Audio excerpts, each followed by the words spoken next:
G'day everyone, welcome back to Starseeds and Patriots of Down Under. This is my channel. For those of you who know me, I need no introduction, but for those of you who don't know me, my name's Chris and welcome to my channel. If you are a first time watcher, viewer here, please just hit that subscribe button down below and make sure you hit the notification bell, and hit the all button as well so you can keep up to date with all of my next videos that are going to be coming up in the near future. Just briefly would like to touch base on yesterday. This video, as you see, is going up today for Genesis for the new space race, but I'd like to just quickly touch base on yesterday. I had a video put up for yesterday in relation to Taylor Swift and Zena LeVay.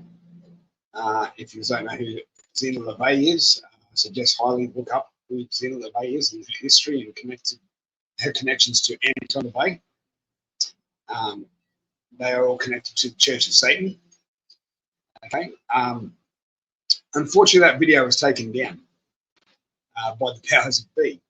I just wanted to quickly apologise to my audience for the unfortunateness of it being taken down. It was an unfortunate thing, but obviously I said some trigger words that really obviously set this off and set the algorithms off, and unfortunately they took it down. But what I do promise is that I'm actually going to be re-recording it today and uploading it and scheduling it for another date. But I'll reword it in such a way that I won't trigger the algorithms as such. Okay. Now, I've just realised, everyone, before starting this video, I haven't got my glasses on. So, everyone, if you just please excuse me for 5 seconds, and I do apologise for the camera moving, and professional.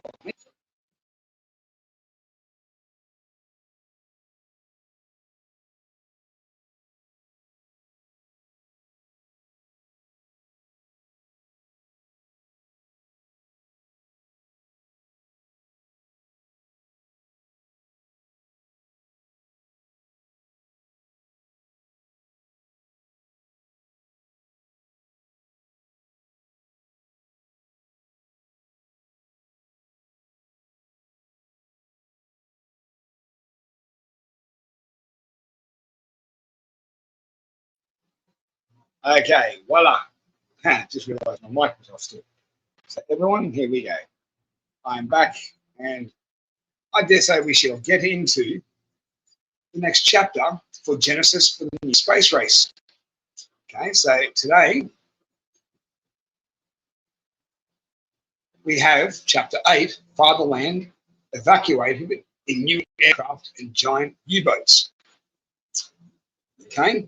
I'm just going to move slightly to the side here so I can see my screen slightly better. There we go. All right, so let's get to it, everyone, hey? All right, here we go. Chapter 8. In the summer of 1943, the French underground suddenly began advising London of nightly troop trains travelling over secondary French railroads toward the Spanish border. The French estimated that each train carried over 500 German troops. Allied intelligence was perplexed. There were several reasons. The enemy had been defeated in Africa and was blocked down on the Russian front. Therefore, Supreme Allied Command was desperate to know if the Germans were starting a second front or planning to invade North Africa from Spanish bases. And was there some truth to the continuing rumours from Allied agents that the elite of the German army and her top scientists and technicians were preparing to evacuate their European homeland, and if so, to where? And even more disquieting, the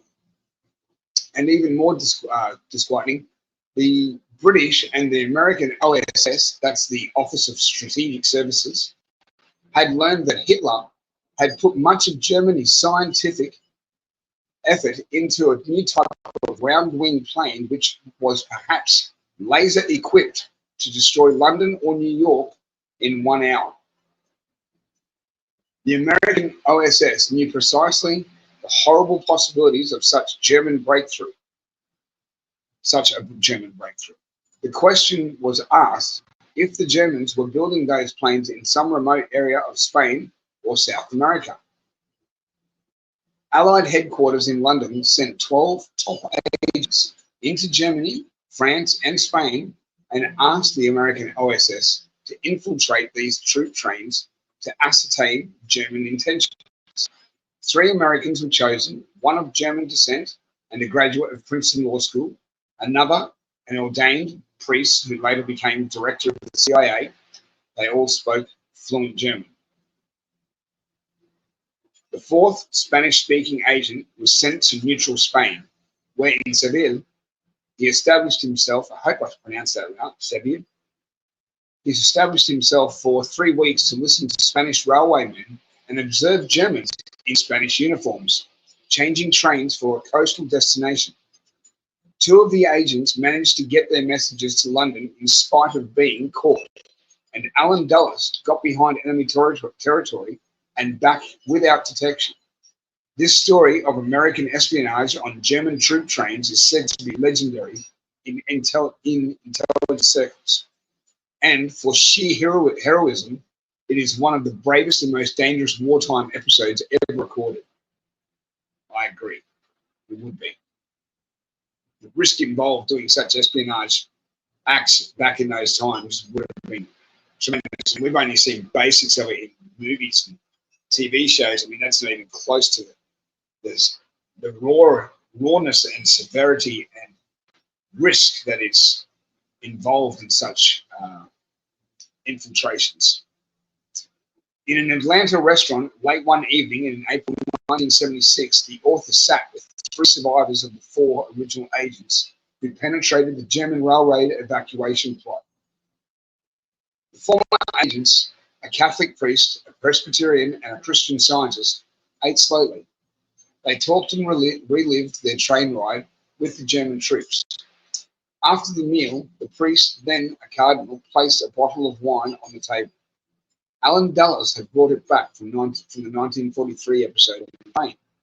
Each year, they would have a reunion, and to the last survivor would go the German wine. In September 1978, the heroic clergyman died in Rome.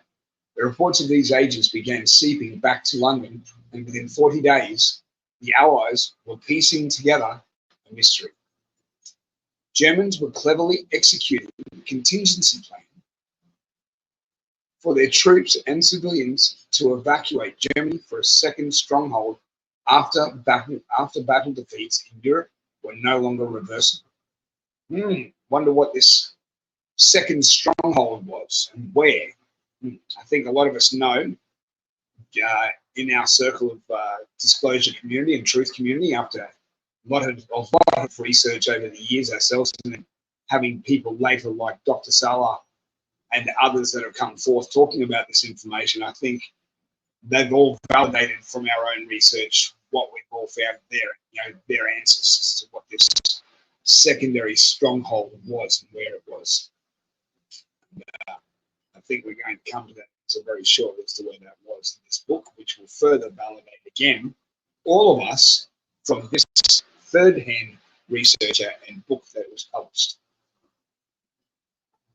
Although the war tide had turned in favour of the Allies, they had also been caught napping about alternate German intentions. But then, perhaps never before in history, had an army suffering defeat made contingent plans to abandon its homeland and revive the military venture elsewhere.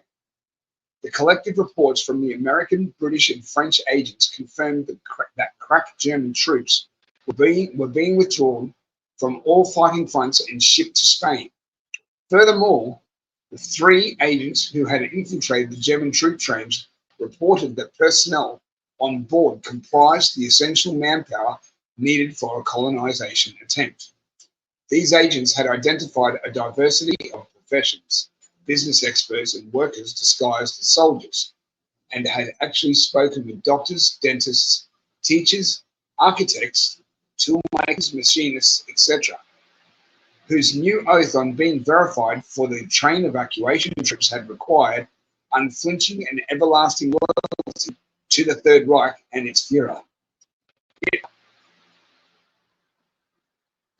The last stop for the German troop trains had been Huelva and Aymonte, Spain. I hope I pronounced those correctly, please. Yeah, if you can correct me down below. It would take another espionage effort for the OSS to determine just what was happening at these Spanish ports, and on this requirement, Allied intelligence would focus next. In the meantime, in 1944, the reports of other agents, verified by aerial photography, also indicated unusual activity in German Baltic ports. Huge quantities of industrial equipment for overseas shipment were beginning to appear at these docks. The Allies wondered if the Germans were shipping their new round-wing planes abroad for later use to strike from hidden bases. About this time, the Allies learned of a secret meeting held in Strasbourg on August 10th of 1944, wherein it was decided to remove all the gold and precious metals reserves from Germany for overseas shipment. Overseas, but to where? Despite tight German security, the American OSS, Office of Strategic Services, began to discern some obvious intentions. One, that there existed a German master plan to evacuate personnel and wealth from the fatherland to parts unknown during the height of the war, and two, that secret weapons were being shipped out, including an unconventional aircraft, which the enemy had not committed to the fighting. Those assessments provided by Allied intelligence left a major question unanswered. Why? Indeed. And what secret weapon or weapons, plural, were so advanced or devastating that a determined Germany would not commit them when she was losing the war? And were they so advanced that she could safely gamble her future on them? I dare say so. As the Allied command also told German intentions in Spain, it was aware that although Spain was neutral, General Franco, because of German threats, was under the German thumb. London therefore concluded that Spain's importance to the enemy lay in the use of her Atlantic ports. That would seem to be true, obviously. Easiest way to find your way to South America through the Atlantic. It was in conjunction with these intelligence summations that the first reports arrived regarding a new fleet of giant German submarines approximately 400 feet long and several decks high. Agents reported sightings of these subs in the vicinity of the Aymonte and Huelva, Spain, and also in the Baltic and Norwegian ports. That's north, that's going over the Arctic Circle. In 1944 and 45, it was confirmed that the loading of these subs at Baltic ports with unusual machinery and equipment was secretly being carried on. The Norwegian underground picked up the super subs trail. These reports, pieced together, told a tale. The giant underwater megaliths had left Germany, thence to Norway and along its coast northward to avoid Allied shipping lanes. I was right, over the Arctic Circle. And then west from Narvik toward Iceland in the north of the Atlantic. From a point below Iceland, the subs steered an oblique southerly course, which eventually took them to the Atlantic ports of Huelva and Aymonte, Spain. At last, the Allied command had solved the 1945 puzzle of the disappearing Germans. The answer was obvious. The German troop trains puffing through France and Spain at night were eventually disembarking their passengers and other cargo at Spanish Atlantic ports, where from another direction, German ingenuity had brought together underseas transportation. Once the Germans had boarded the subs, they were swallowed up quietly by the sea. By VE Day, the Allies estimated that over 250,000 Germans had evacuated the country by various means, including air, submarines, and even by merchant vessels flying American British flags. But the enigma of where the unapprehended Germans were headed still eluded the Allies. In 1945, the world press was preoccupied with the forthcoming German collapse in a political agreement made by Roosevelt and Stalin at Yalta. Allied armies were forced to mark time on the Western Front while Russian troops took Eastern Europe and half of Germany, including Berlin. The German Allies on the Western Front under von Rundstedt fought delaying actions, their local commanders knowing that the end was near. Rumors were rife among the German high command that Hitler was about to unleash secret weapons that would annihilate the enemy. And a similar German story circulated that the Western Allies would link up with the Germans at Elbe and together join the German army on the Eastern Front and race for Moscow, wow, to contain communism. Wow. All of these rumors of anticipated happenings circulating among the desperately besieged Germans had a ring of truth.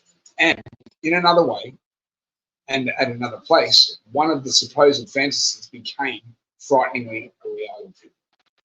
A frightening reality. As usual, the Allies were unprepared when the tragedy occurred, gathered in 1977 from German sources. It bridged two eras. From that moment on, World War II became the last great chapter of mankind's history of conventional armaments. As a result of the tragic incident that followed, World War II may well be known as the last of the legendary super land battles using explosives and gunpowder. Involved in this terrible drama was one of the giant German submarines. She was one of those built secretly in 1944 and carried a cargo of top-secret German plans, documents, and prototypes of inventions. The sub in the North Atlantic at an approximate position of 14 degrees west and 35 degrees north when her oxygen supply gave out due to malfunction of equipment. Unable to stay submerged, the Leviathan slowly ascended from a depth of 2,000 feet, and its 12-inch thick hull of steel broke the surface of the ice-cold Atlantic Ocean at midnight on the 23rd of April, 1945, within a mile or two of British cruisers. Up went flares as the British ships opened fire on the German sub.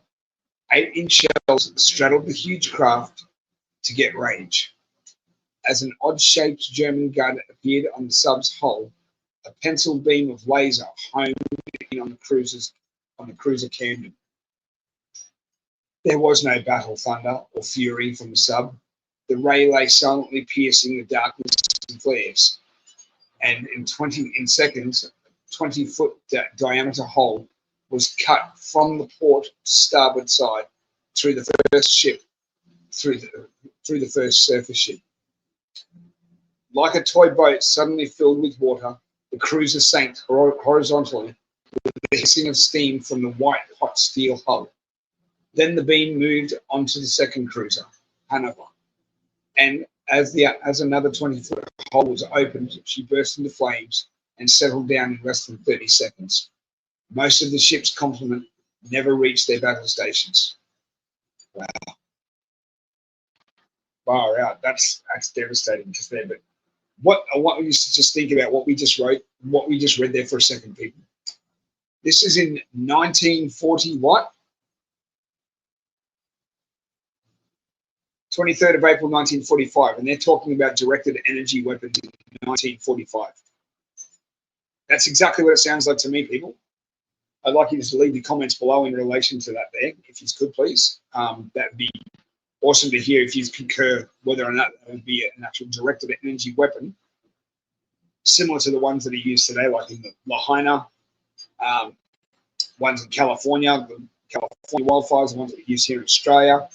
And I think recently also, Sicily was the latest to get burnt out because they had very similar situations.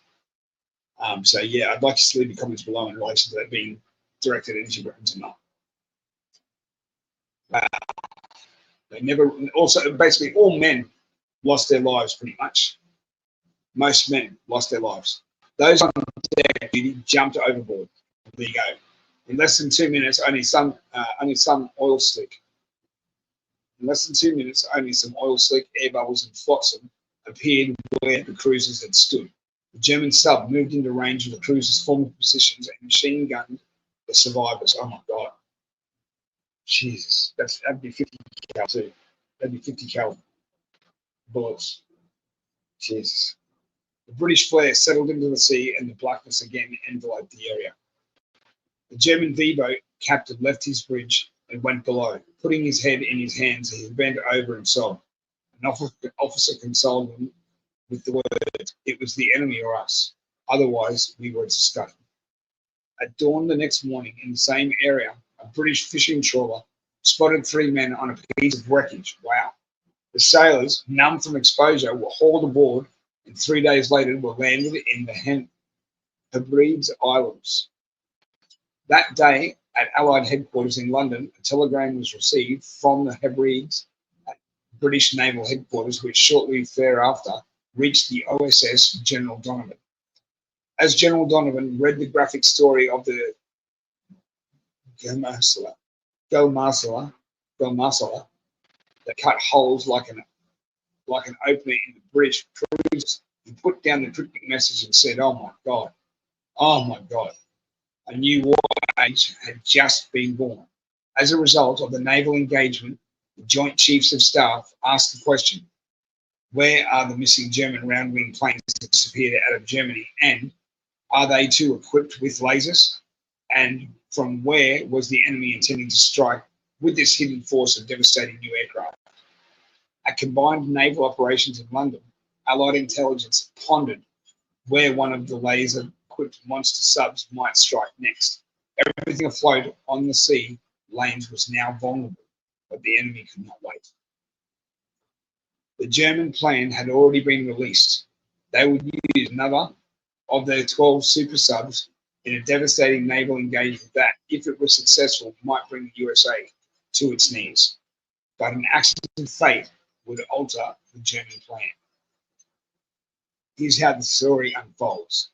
Unknown to the Allies in late 1944, the secretive and orderly German evacuation was proceeding well. The top personnel which needed to continue the Third Reich elsewhere were being removed by round-wing planes and super subs, the chief vehicles used among several withdrawal methods. But Germans, like von Rundstedt, from whose area round-wing planes were evacuating key personnel, refused to give travel priority to those Nazis responsible for Jewish exterminations. The truth is that most of the regular German general staff had disdain for these Nazis, who were not wanted in the new Germany destined to rise in another part of the world. Furthermore, German embarkation officers in Halva and Amonte also refused to place key Nazi killers on board their super subs. Major Otto Skorzeny, Hitler's tough deputy, had gone personally to von Rundstedt in December of 1945 and demanded seats for himself and his top henchmen on the departing round-wing planes. Von Rundstedt had refused, and so had von Schuschnigg, the chief pilot. Thus, the Nazis had to find their own way out of Europe to escape Allied vengeance in the coming Nuremberg war trials. Good luck with that. Nazi interference was forgotten by the architects of the German evacuation plan until April 18, 1945, when on that day the Nazis made their moves and an encounter occurred in Alexandria, Egypt, between German Nazis and German naval personnel. A super sub which had left the island of Bornholm in the Baltic in early February lay off Alexandria in Egypt. Egyptian tenders had ferried out regularly chosen escapees under the sympathetic advice of the Egyptian officers named Abel Gamel Nasser and Anwar Sadat. I hope I pronounced those right. Each of whom despised King Farouk and the British Protectorate forces stationed in Egypt. The giant war sub was full of sealed orders.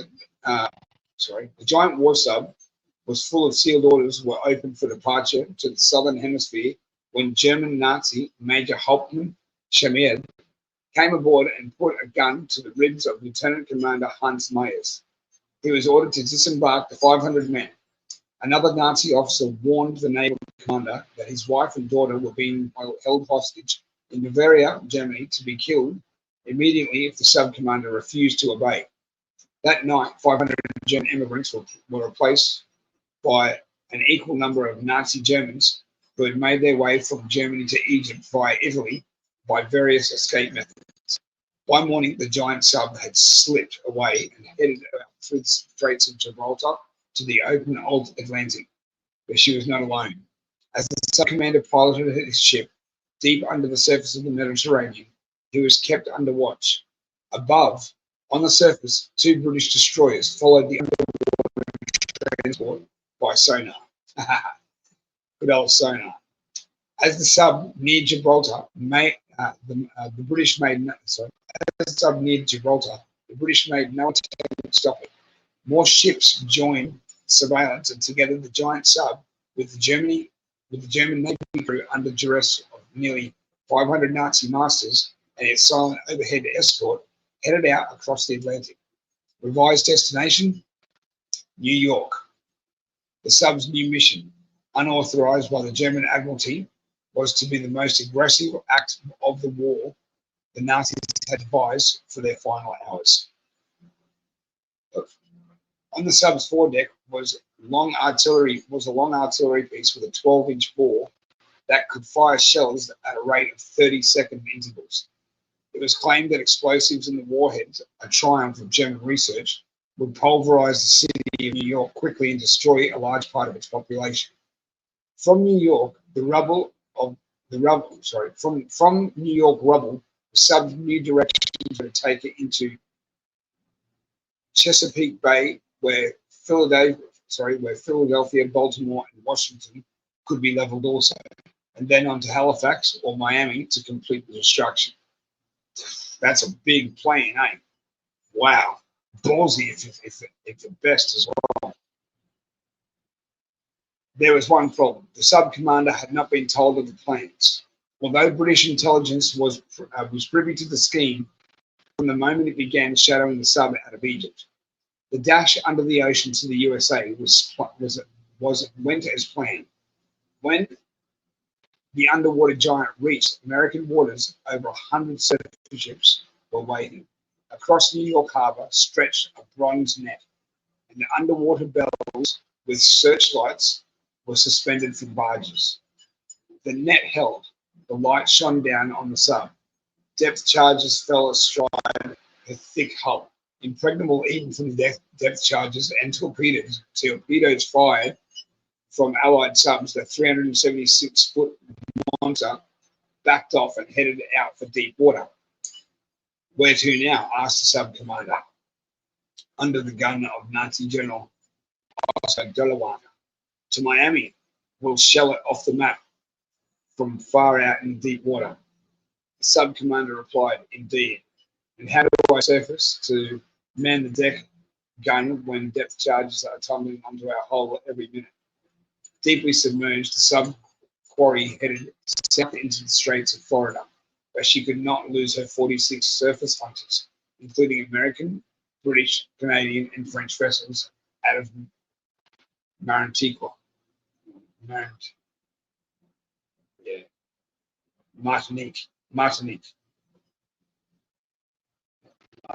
Thank you. 50 hours later, the German submarine found herself still being tracked in a channel which narrowed quickly. From fear of being trapped, the commander attempted to turn around. Depth charges had dirtied the water and visual directions were impossible to determine. Reverberations against the hull were continuous. Suddenly, the underwater ship stopped, unable to move. She lay to for several hours. Outside explosions ceased temporarily. An examination by divers showed she was down 200 feet and washed by turbulent currents. The long barrel gun specifically fitted to destroy coastal cities of America was jammed into a crevice under the roof of a shark-infested coral shelf. The diver's final words were, "The sun can never be freed." In a few moments, word spread through the ship. The depth charges became intermittent. The enemy above had abandoned the chase, but the sub was unmovable. 500 Germans began to reflect on death by starvation or lack of oxygen in a craft that had become their tomb. Wow. The commander, excuse me,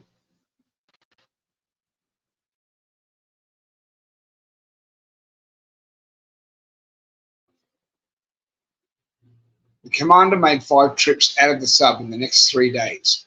Each time he took off a Nazi kit, deposited him on shore, and returned with provisions or medications provided by collaborators. But the entombed men were beginning to succumb. Some of the Nazis screamed obscenities. Others had nightmares. Murders were committed to steal rations for survival. On the commander's 5th trip back to the sub, some of the victims were reduced to crawling. Water and rations were almost exhausted.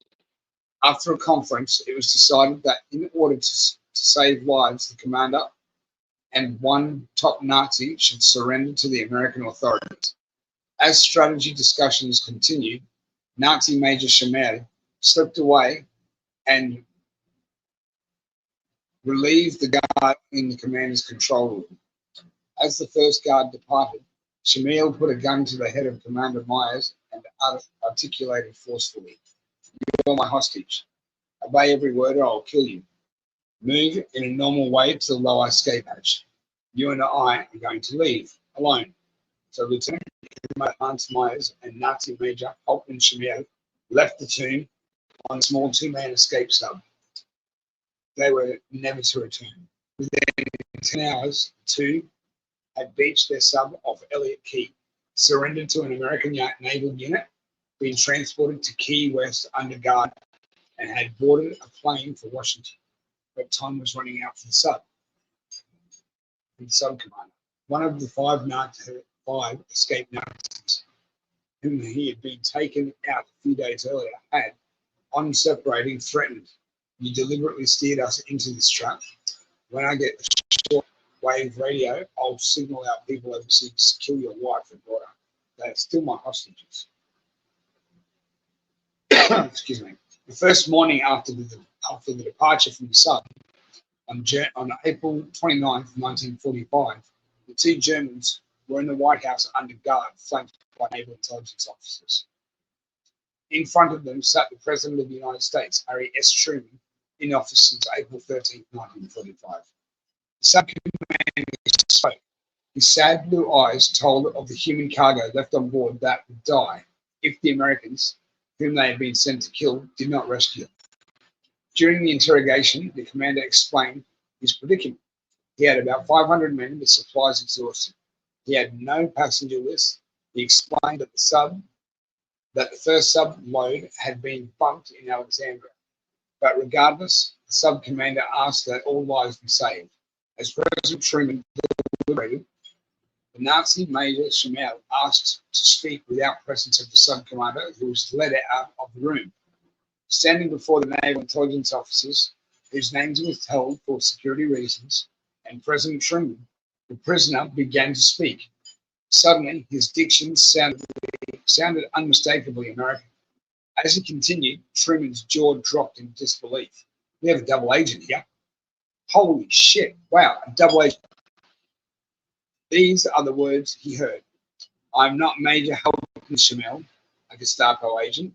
My official rank and name is Colonel Walter Schellenberg, and my secret OSS number is 78. Okay, that's obviously supposed to be OSS, not us number. Okay, OSS number 78. General William Donovan, head of the OSS, will verify this. Please have an officer make contact." Then, as the amazed president and intelligence personnel looked on, the Nazi impersonator saluted the president and withdrew from his sleeve a list of almost 500 true names of the German Nazi personnel from the stricken sub. I beg you, Mr. President, these are the real names of those beasts in that godforsaken sub. The sub commander is not aware what terrible substitution of personnel was made in Alexandria. Under direct orders from Hitler, I was responsible for rounding up these infamous men and placing them on that sub. When did you infiltrate the Nazis? The president asked. Colonel Schellenberg replied, in 1942, I was dropped in Switzerland. Wow. President Truman strode around the desk before the OSS agent. Only God could have arranged your being in front of me today with this information.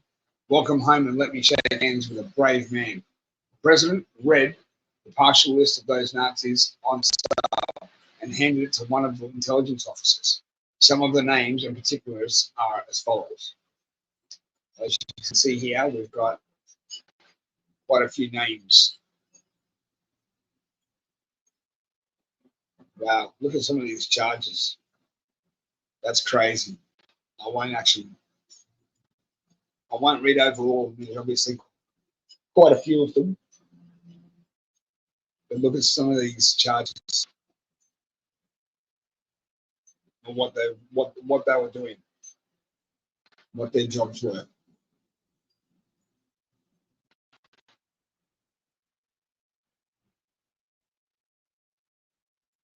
Jesus. Sweet Jesus.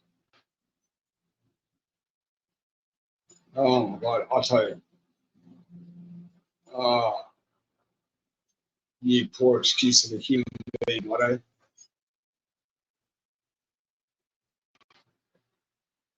Oh my God. Oh, I can't read anymore. That's skip it, mate. I think we'll just skip those and get on to the next section. Okay. There we go. As the president perused the list, his face turned pale. He hurled invective across the room. Die, you evil bastards, and be buried alive in its own tomb of the damned. I hope your crimes haunt you through hell. Then he lowered his voice to a clipped tone of command and addressed a Navy officer. No attempt will be made to save that infernal submarine. The death of those decent young crew members may be accounted to me in my eternity. God forgive me for their sakes. The lieutenant commander was brought back into the room, and the president thanked him for his honesty. We must detain you, sir, said President Truman, but is there anything I can do for your comfort? On that offer of aid, the U-boat commander blurted out a dilemma of his wife and daughter being held in a cave in Bavaria. Colonel Schellenberg concurred. Captain Myers begged for help. He told of the threat to kill his family made by the departing German SKB. Truman acted immediately, round up those German Nazis who escaped from the sub. As he spoke, the phone call of the General William Donovan, OSS chief, was put through to the president. He identified the American agent, whereupon the president ordered a parachute rescue team to land in Germany in an attempt to save the commander's wife and young daughter being held as hostages. 2 nights later, with the sanction of Prime Minister Winston Churchill, a combined American-British team landed in a mountainous area of Bavaria. As the German waited under detention at a Washington officers' club, a messenger came to his room and requested to speak to the German in his own tongue. The intelligence officer began. I have a message for you from the President of the United States. Your wife and daughter were rescued last night and are safely in Switzerland. There were several German casualties among those guarding your family, but all our men came back safely. We must intern you, but someday we hope you'll be reunited. The U-boat commander broke down and wept, as you would. Wow. Meanwhile, the cries of the damned in the beached submarine would rise for a few more days before they would be stifled in their underwater tomb off Florida.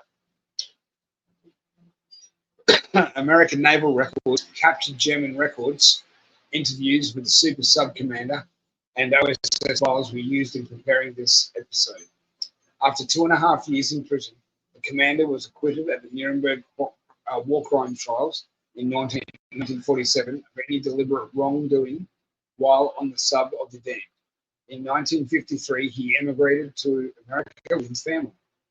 Colonel Walter Schellenberg was promoted to Brigadier General and awarded the Congressional Medal of Honor, the highest award for bravery given by the United States.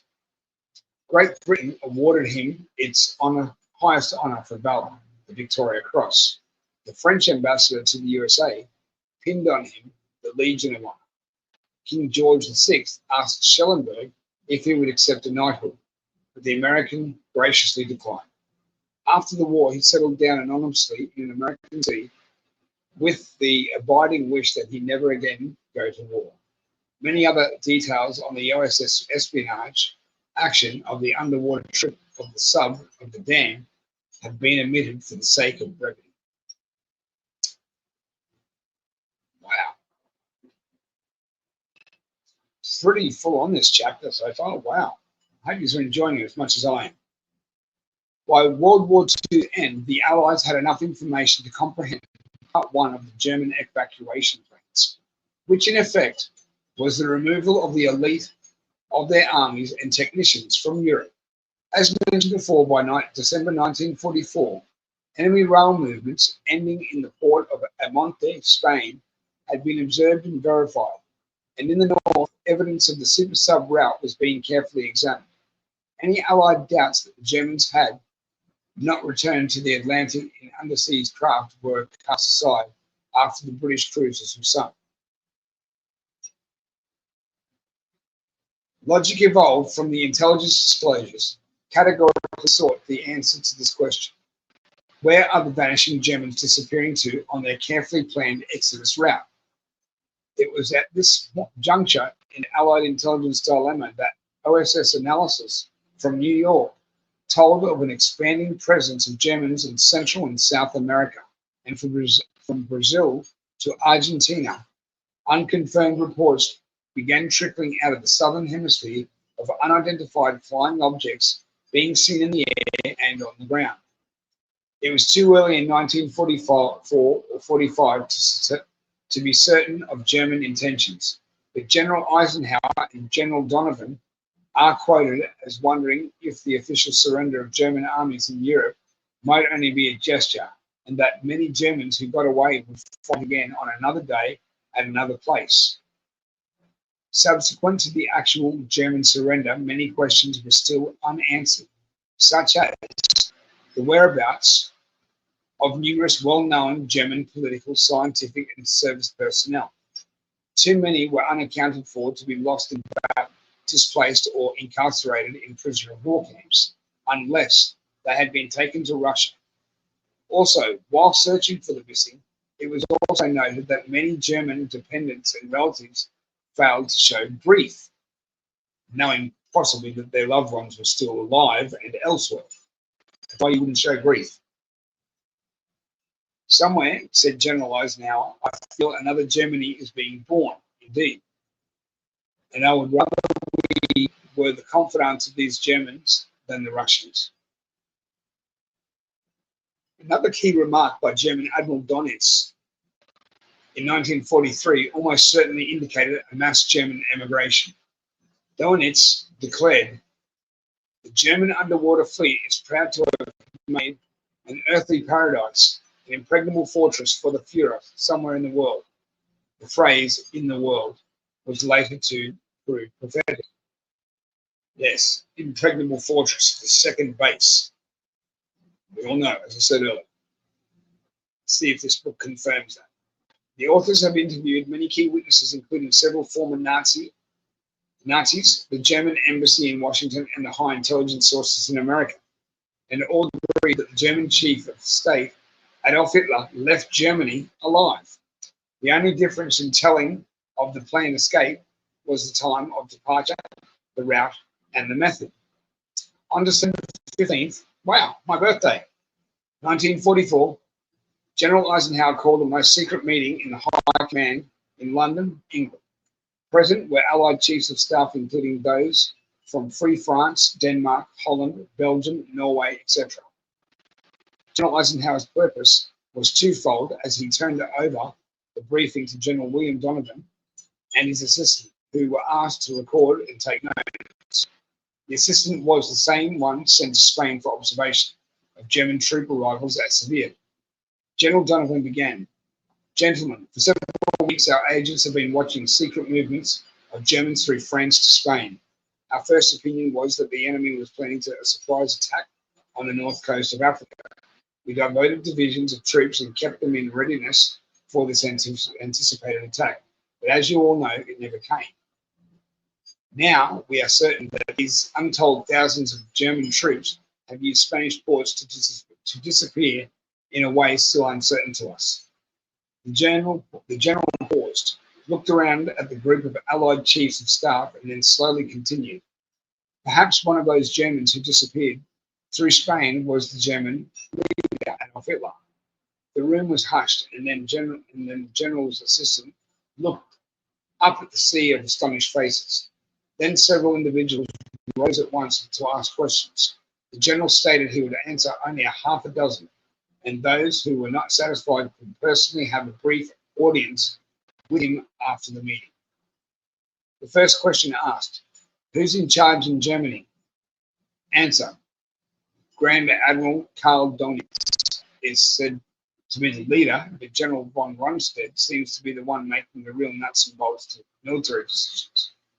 Another assertion was made that he had been seen lately, therefore would not the story of his departure likely to be the case of German deception? Donovan's reply was cryptic. "A double in Hitler's place. Our Berlin agents say so, and the British and Russian governments agree. An imposter instructed by Goebbels, Bormann, and Les Rules in Hitler's place. The man is not Hitler gone mad. He is double under the control of others." So therefore you can see now that whoever it was that died in the German bombing raid, in the British bombing raid and American Allied bombing raids on Germany, and the bomb shelter of which the so-called Hitler was in, obviously was the body double, not Hitler. So Hitler did actually escape. And unfortunately, I don't have it loaded up in my pictures today, but I will show you at a later date an actual manifesto from Argentina on the day that Hitler and Eva Braun were actually signing the sheet of arrival in Argentina. And clearly it says Adolf Hitler and Eva Braun. Okay, so I'll show you that at a later date. Unfortunately, I don't have it loaded up for you today. I do apologize. Okay, where were we?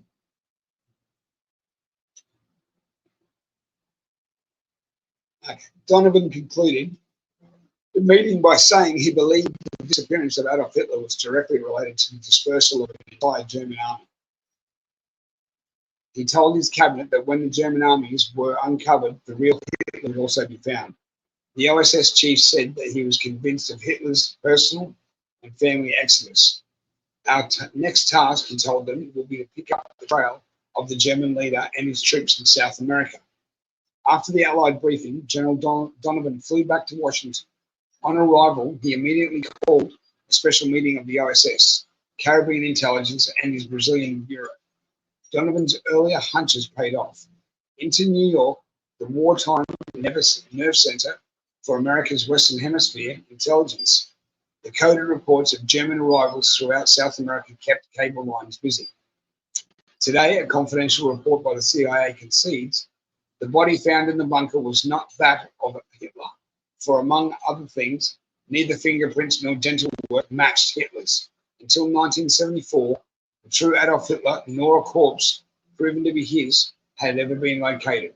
The words "until 1974" are significant and will be explained later. The story of Hitler's heroic last-minute May 1945 flight out of besieged Berlin was a cleverly contrived German ruse, in the opinion of Judge Advocate General John P. Davis of the Nuremberg war crime trials. Although Christina Ederer said it was the real Hitler whom she flew to Norway,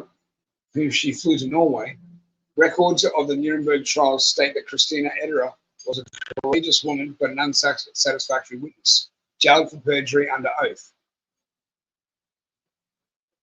Wow. When the authors questioned Eder in 1975, they were not convinced that the story she had told was valid regarding her version of the Hitler escape. In retrospect, the reader should recall that Hitler's master plan was to win World War II. When this master plan was thwarted, the alternate plan was to move their national endeavour to another land, free from enemy intervention. Evacuation of Phase 1 in the alternate plan was begun seriously in 1943, and when finished in 1954, saw 3 million Germans and other resources successfully evacuated. 3 million, remember, we started out 250,000 German troops, officers, designers, architects, scientists, etc., all going missing. 250,000. Now we're looking at 3 million by 1954. Successfully evacuated. Where to? That's crazy. Regardless of the low esteem certain German generals had for Hitler, he was revered and adored by the German masses. His hero and leader image was never seriously challenged. His ability to arouse all the patriotic emotions of German society was never in doubt. However, Hitler was also an idealistic believer in a new utopia for Germany, and according to his close associates, that zeal to develop a new Germany was such an inherent part of his makeup that it never waned, even when Germany's military defeat was obvious.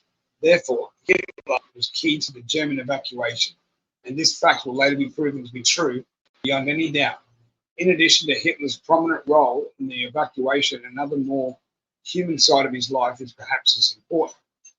Hitler and Eva Braun were legally married on April 29, 1945, but their firstborn son, Adolf Hitler II, was born in 1940, 5 years before their marriage.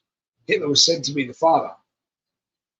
Back in October 1944, a select German group working from a schedule compiled on August 10th in Salzburg decided to implement Operation Get Lost.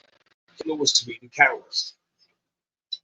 All the art, treasures, scientific developments, and treasury bullion which Germany possessed were first scheduled to be hidden or removed.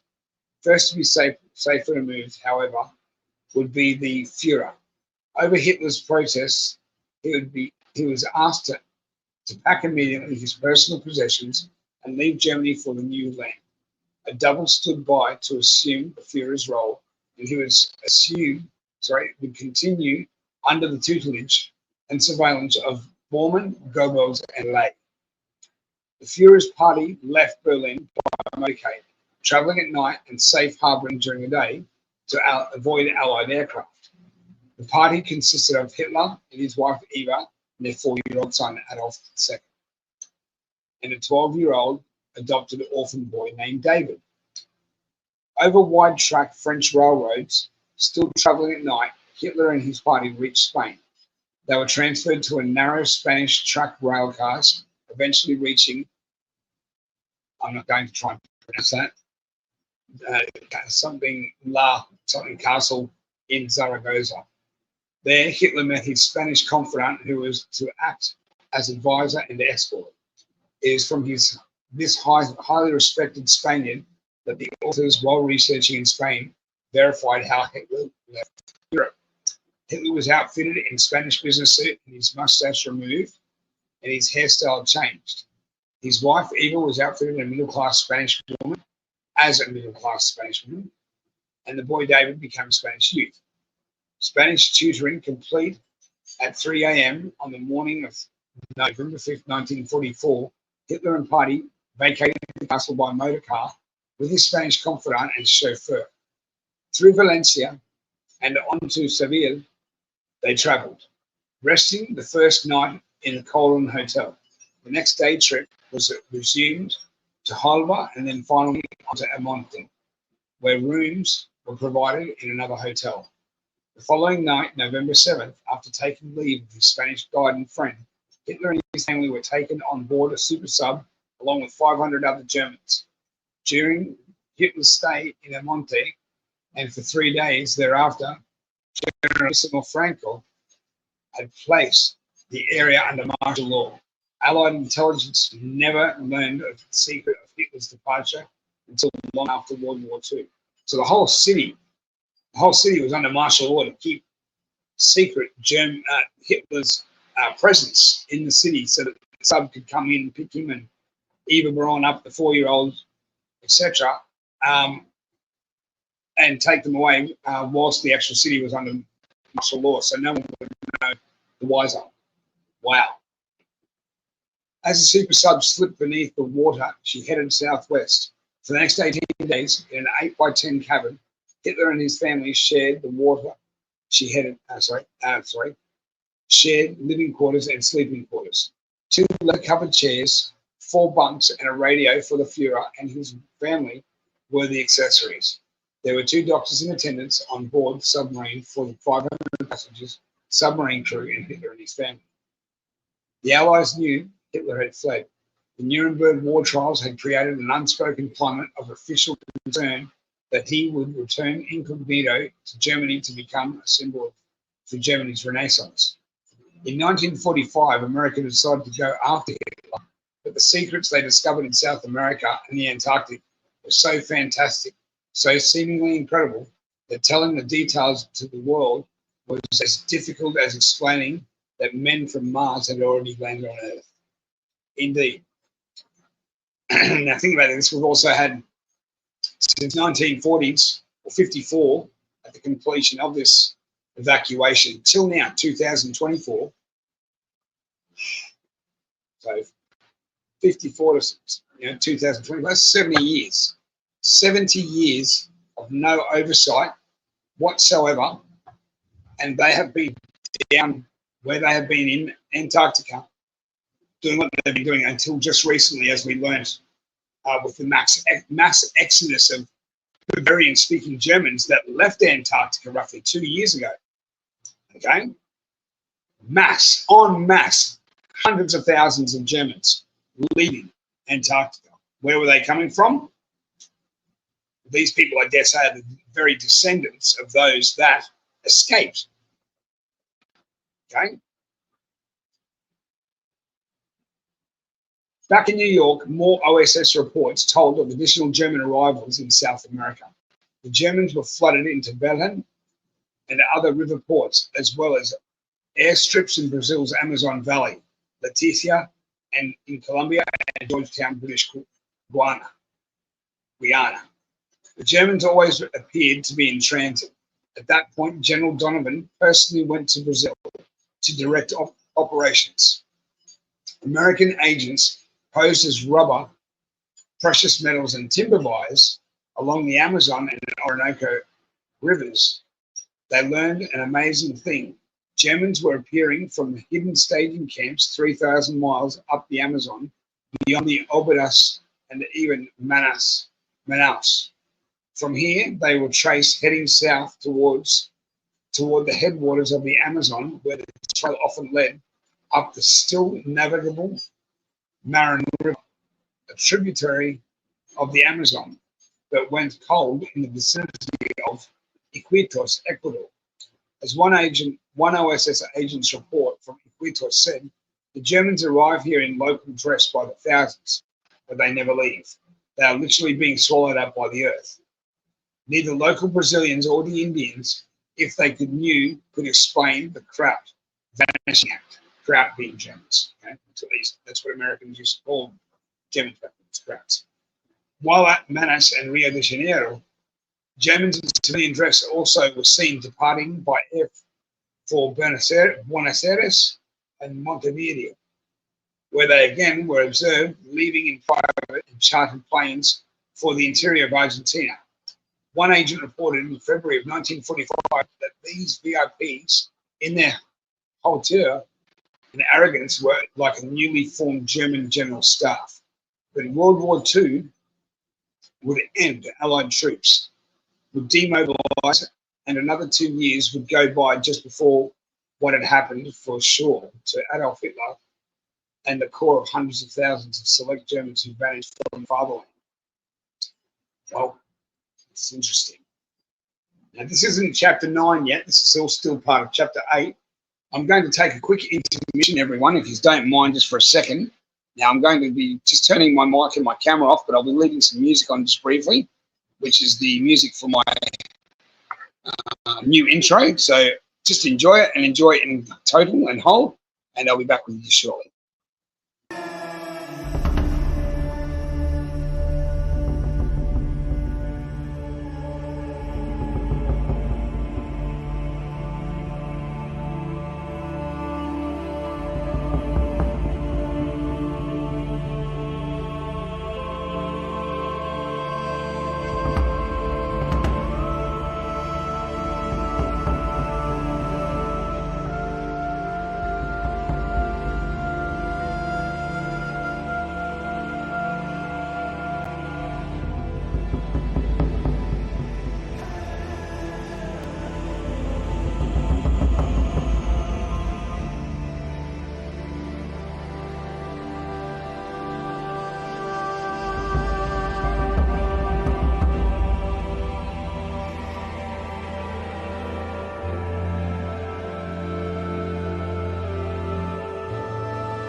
Hey, I'm back now. Thank you for this slight, small intermission that I needed to take just for a second. I do appreciate it. So let's get back into it. Okay. All right. Vanishing Germans discover the mystery of the ages. Now, this is an interesting part. I actually have had a quick read of this a little earlier, and this is actually very interesting because this all starts to follow into now what we call Hollow Earth, or the interior of our infinite civilizations, which will later then also lead into Admiral Byrd, I dare say, and the pursuit of German Fourth Reich factions to Antarctica in the next chapter, I dare say, in probably either 9 or 10. Okay, so let's get to it. Okay, the international race to put a fleet of round-wing planes in the air went unabated by those Germans who started life anew in another hemisphere after they had abandoned their ancestral home at the end of World War II. The new frontier of life seemed to stimulate the Germans with a perseverance which enabled them to survive and continue on. But actually, their iron determination could be attributed to a twist of fate which had begun nearly 400 years earlier. To understand the significance of certain historical evidence relating to the continuing German effort to build a new country under the protection of the round-wing plane, the reader should become acquainted with the following true adventure. It is a kaleidoscope of German resourcefulness, bridging the 16th and the 20th centuries. Well, this should be very interesting for all of you to understand, yeah? And have a listen to.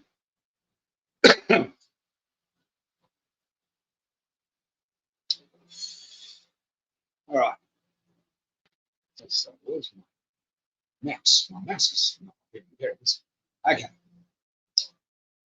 The explanation centers around 500 warrior colonists who left Germany in the 16th century and were presumed to have perished 4,000 miles up the Amazon River. The existence of those ancient adventurers was forgotten. Allied agents searching for Hitler's lost minions in the late 1940s unknowingly found descendants of the 16th century colonists whose current presence in that hemisphere actually changed the outcome of World War II. An outstanding revelation still kept hidden from the press and public to this day. The adventure in question began in 1952 when a select and hardy group of about 500 German colonists operating mainly from the dukedom of Saxe-Coburg and including recruits from Bavaria and East Prussia were hired as soldier mercenaries by Sebastian I, King of Portugal, to man a garrison up the Amazon River.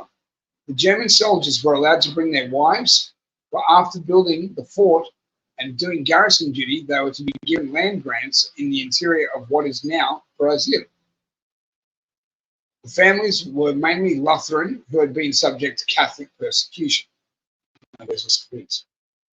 These adventurers set sail from Lisbon, Portugal, in three 130-foot lightly armed warships named Urcas.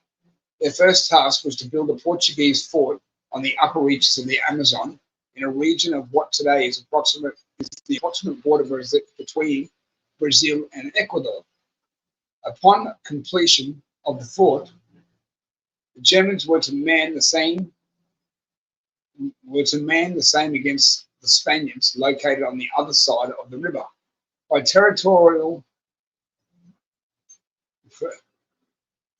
aggrandizement, Pope Pius V had issued papal bull dividing the interior of South America between the Spanish on the west bank of the Amazon and the Portuguese on the east bank. The ship was destroyed at the end of the journey when the Portuguese crew and German mercenaries were ambushed by fierce Indians. In orderly fashion, the Germans and Portuguese removed cattle, pigs, chickens, and a few horses, as well as valuable seed grains for fruit and vegetables. Taking to the jungle, the Europeans fought an enemy who attempted to kill to the last man and woman. It was a battle of bows and arrows, deadly blowguns and spears against crossbow and body armor. But it was a battle of survival for the Europeans, who were quick to adopt stealthy Indian tactics of forecast fighting, as opposed to open European massed battle formation. Eventually, white men stumbled upon a cave entrance into the side of the mountain. Fighting the rearguard action, the German remnant was saved, and also their livestock and possessions. Because the Indians were terrified of the cave spirits, they abandoned the siege and left. The hole in the side of the earth became a refuge for those white men.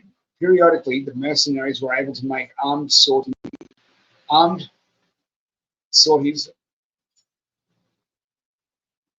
parties, I think it's supposed to be, sent armed parties out to procure fish, produce, and game. That's what it should say.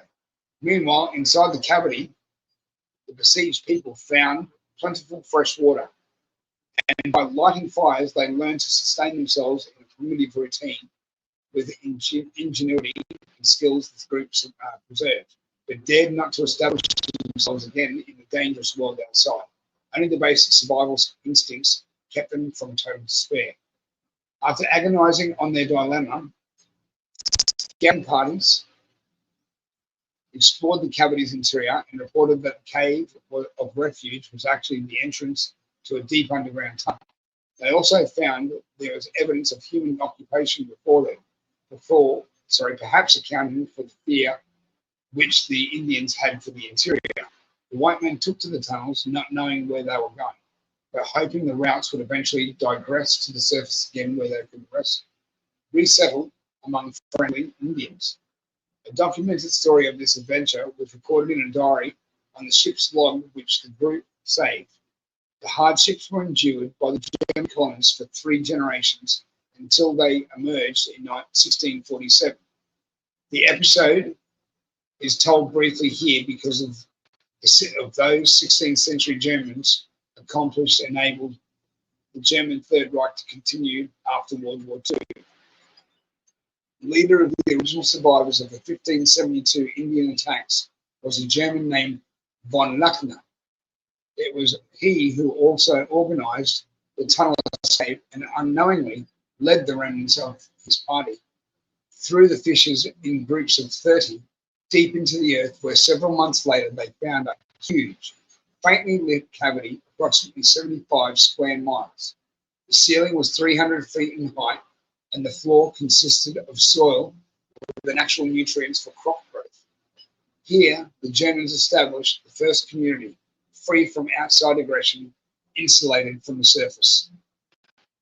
insulated from the surface world of headhunter Indians and unfriendly jungle. They built a village which over the years became their permanent home. On their journey down, the Europeans generally had fresh water, at times icy cold, which came in trickles, and uh, rivulets from above. The temperature remained the same as on the surface for approximately the first 100 miles, but in later years, as they penetrated deeper, they were to experience an increase in heat from 80 to 100 degrees. Subsistence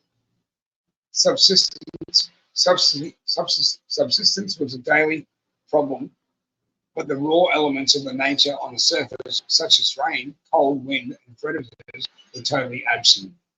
At that time, these colonists were a lost civilization. As a group, they would never return to the surface. Hopelessly, but with an instinctive urge for survival, they surrendered their old ties to Germany and took on a new identity. But the cultural, linguistic, and religious heritages from their homeland remained strong.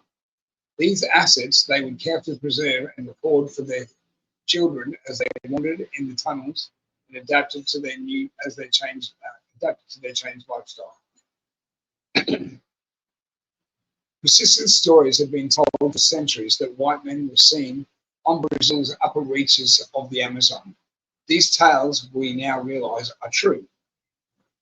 Their basis, in part, as the hunted Germans cautiously re-emerged to the surface, where they developed trading routes much like the French, coureurs de bois in North America. Of necessity, the Germans had to barter with the Indians and also eventually made trade with posts and forts which other non-Germanic white men had subsequently built on the river. The lost Germans kept their hideaway a secret. At all costs, they made sure that no outsiders would stumble upon the new camouflage tunnel entrance leading to their habitation in the interior of the earth. Now, I do believe, just before I quickly go on here, I just want to quickly touch base upon something. Now, this 1572 year, a group of Germans that left, okay, for this new civilization inside, they would be, as I said earlier, Saxony Germans. I'm just wondering about a certain individual that's going to become president again very shortly. His father, subsequently, is not the so-called real estate mogul of New York. For those of us that are in the community of truth, we know for a fact that his father was actually George W. U.S. Army general. Okay? And that gentleman's father was also Mussolini. So I'm wondering how much of a tie bloodline-wise does Mr. Trump have with some of these Saxony Germans? I'm curious. Good question to ponder. Okay. Where was I?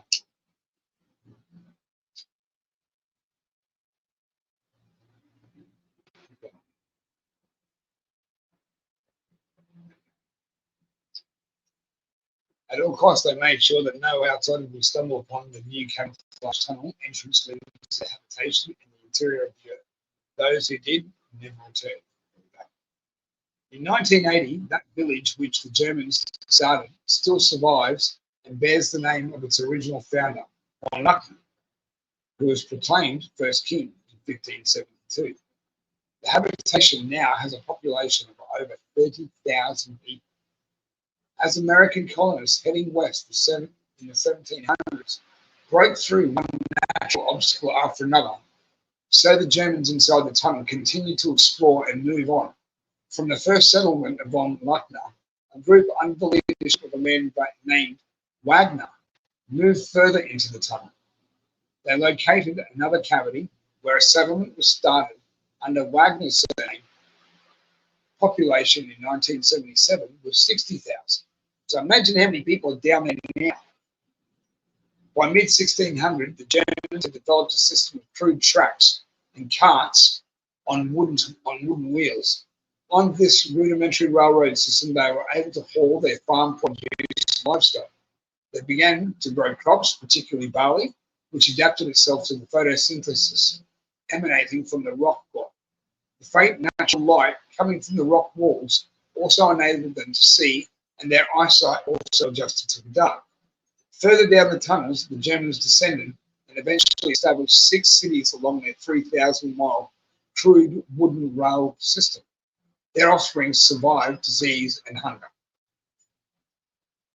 Like an army, they established each base, and after consolidating it, moved on to repeat the conquest of tunnel system. One recurring ordeal confronted by the colonists. To understand their trouble, it is necessary to explain that the original tunnel they followed meandered and wound through 3,000 miles of labyrinths. From the seclusion of the numerous tunnel offshoots, the Germans were frequently attacked by subterranean race of creatures who tried to kill them as the Indians on the surface once did. Now, subterranean race of creatures, they didn't call them human, they called them race of creatures. Would these be the very similar rake type creatures that we've seen in the movies called The Descent? These beings that use very similar abilities to like bats to hunt in the dark. They use sonar to see and create a three-dimensional image in their mind so they can see and kill their prey and hunt them. I dare say that is exactly what they're trying to describe here. At one point, these evil ones, or sons of Satan, you can call them demons if you want, as the colonists nicknamed them, walled up the community of the new German arrivals. To break out, the Germans were forced to tunnel through a mile of rubble. The inner race dwellers strongly resented the newcomers and agreed to guide them back to the surface if they would vacate and leave. Germans who still dwell in these original interior cities say the interior of the Earth's mantle is filled with many cities inhabited by the evil ones. These Germans, wow, many cities. So there's an actual 7 cities throughout the Earth's crust filled with these rake-type creatures.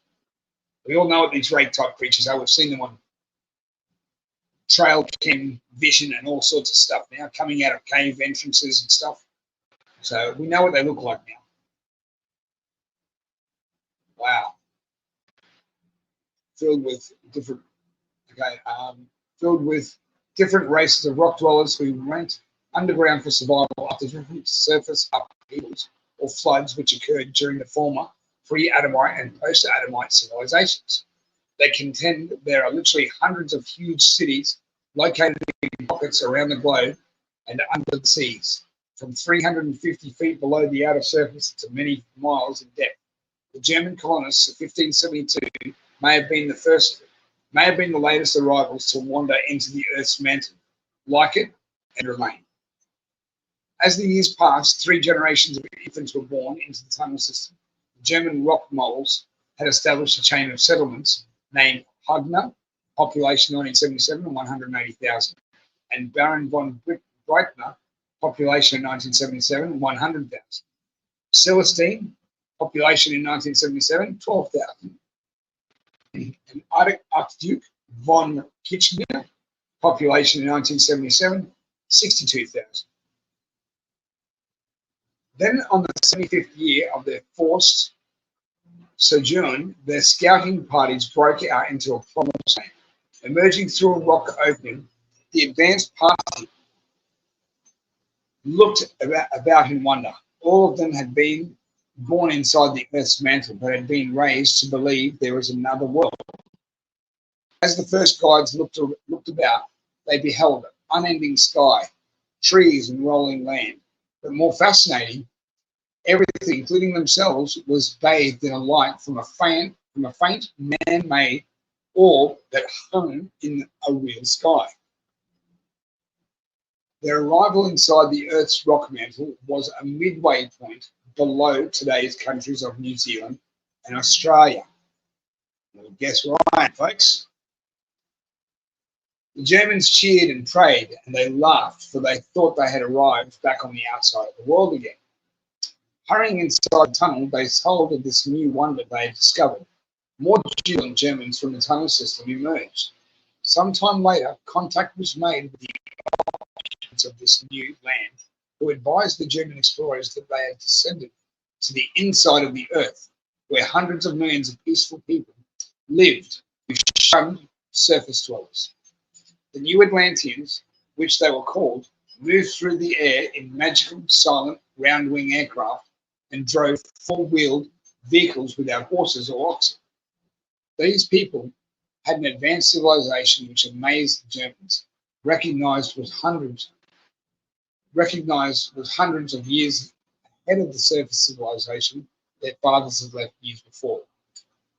Also amazing to the Germans was the New Atlanteans. Also amazing to the Germans, the New Atlanteans had an ageless longevity span with no noticeable traces of old age in their bodies, no ancient furrows in their facial features, and no salinity in their mannerisms. What was missing was the presence of old people, the Germans quickly noted. Yet another surprise awaited the Germans. The Atlanteans, or Aturians, called in advisors from another inner world continent named Bodland, in order to further apprise the new immigrants. As the Bods and tunnel Germans conversed, the tunnel arrivals exploded with excitement. The inner world Bodlanders and newly arrived tunnel Germans from the upper world had the same root language. Unbelievable. The tunnel Germans heard a story of how the Bodlanders some 30,000 years earlier had sought refuge in underground tunnels when attacked by a vicious race which had come out of the sky in a spacecraft using superior weaponry to destroy their cities and kill their people by the millions. Well, and this was in the calamity in the lands of Iran, Pakistan, and Syria. Okay, this would refer directly to what we call the Draco and Sakar Empire. Okay. Wow. Only a few thousand survivors were left, and they were pursued into mountainous caves. The calamity had occurred in what is today known as Iran, Pakistan, and Syria. Once peopled by a race of fair people who called themselves Bakih, later changed to Bods. Many years later, the Bods reached the inner world via tunnels and pockets in the Earth's mantle. The group of emerging tunnel Germans were then invited to visit Bodland, and it was soon apparent to the Germans, the tunnel Germans, and the Bods, and it soon apparent to the tunnel Germans that the Bods were the most advanced civilization they'd ever seen. The Atlanteans, also Aturians, agreed to permit the new German race to settle on a relatively unoccupied continent adjacent to Bodland in the southern hemisphere, where the second race of inner world Aryans began anew. Aryans.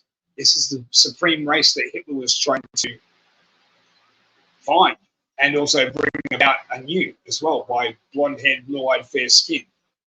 Okay? Wow. Only one stipulation was required. The tunnel Germans must live in peace and friendship and never return to the outside world. A new German race therefore evolved. Its roots began in Germany. Uprooted, they were established in a tunnel system which began in the underground headquarters of South America. From here, they migrated over a period of 3 generations to the interior of the Earth, where, reborn, the 250 original couples grew into a nation today known as the 6 Kingdoms of Saxony. In the intervening years, surplus people from the cities confined within the mantle were forced to migrate to the interior and take up new residence in one of the 6 inner kingdoms. I was right. I swear I'm right. Eventually, in the 1900s, each family in the tunnel system was allowed only 2 children as population density was dictated by the cavity size in which each city was located. In the early 1700s, the elder Germanic race of Bods were persuaded by members of the new German royalty to transport their eldest sons back to Germany for schooling in the universities. These young men were the first sworn to secrecy and flown their ancestral homeland in Bodland aircraft in less than half a day. In Germany proper, these Germans from the lost civilization were introduced as sons of wealthy German plantation owners along the Amazon. For over 200 years, in this manner, these German princes of the lost world received their advanced education in the arts and history of the upper world at the leading universities of Europe. Upon return to their interior homeland inside the Earth's mantle and the Earth's interior, these young Germans showed merchandise and told of the technical advances in the outside world which they had visited. Thus, for instance, those below learned of such upper world processes as the printing press made in Germany and first brought to the interior by the Crown Prince von Luckner. In spite of his isolation, German communities in the tunnels also heard that the outside civilization, which their forefathers had left, had again been recontacted. But since they had grown and thrived in their new tunnels,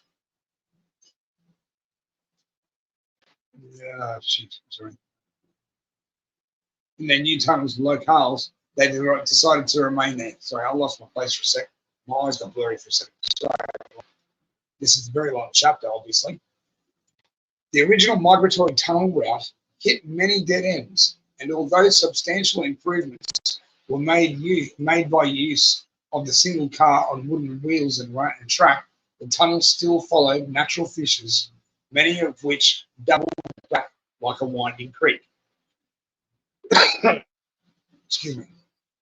In 1853, the tunnel Germans abandoned their reticence towards upper surface outsiders and brought in a German engineer from the surface in order to improve the system. In one place, he shortened a circuitous length of 273 miles by boring out a new 3-mile stretch.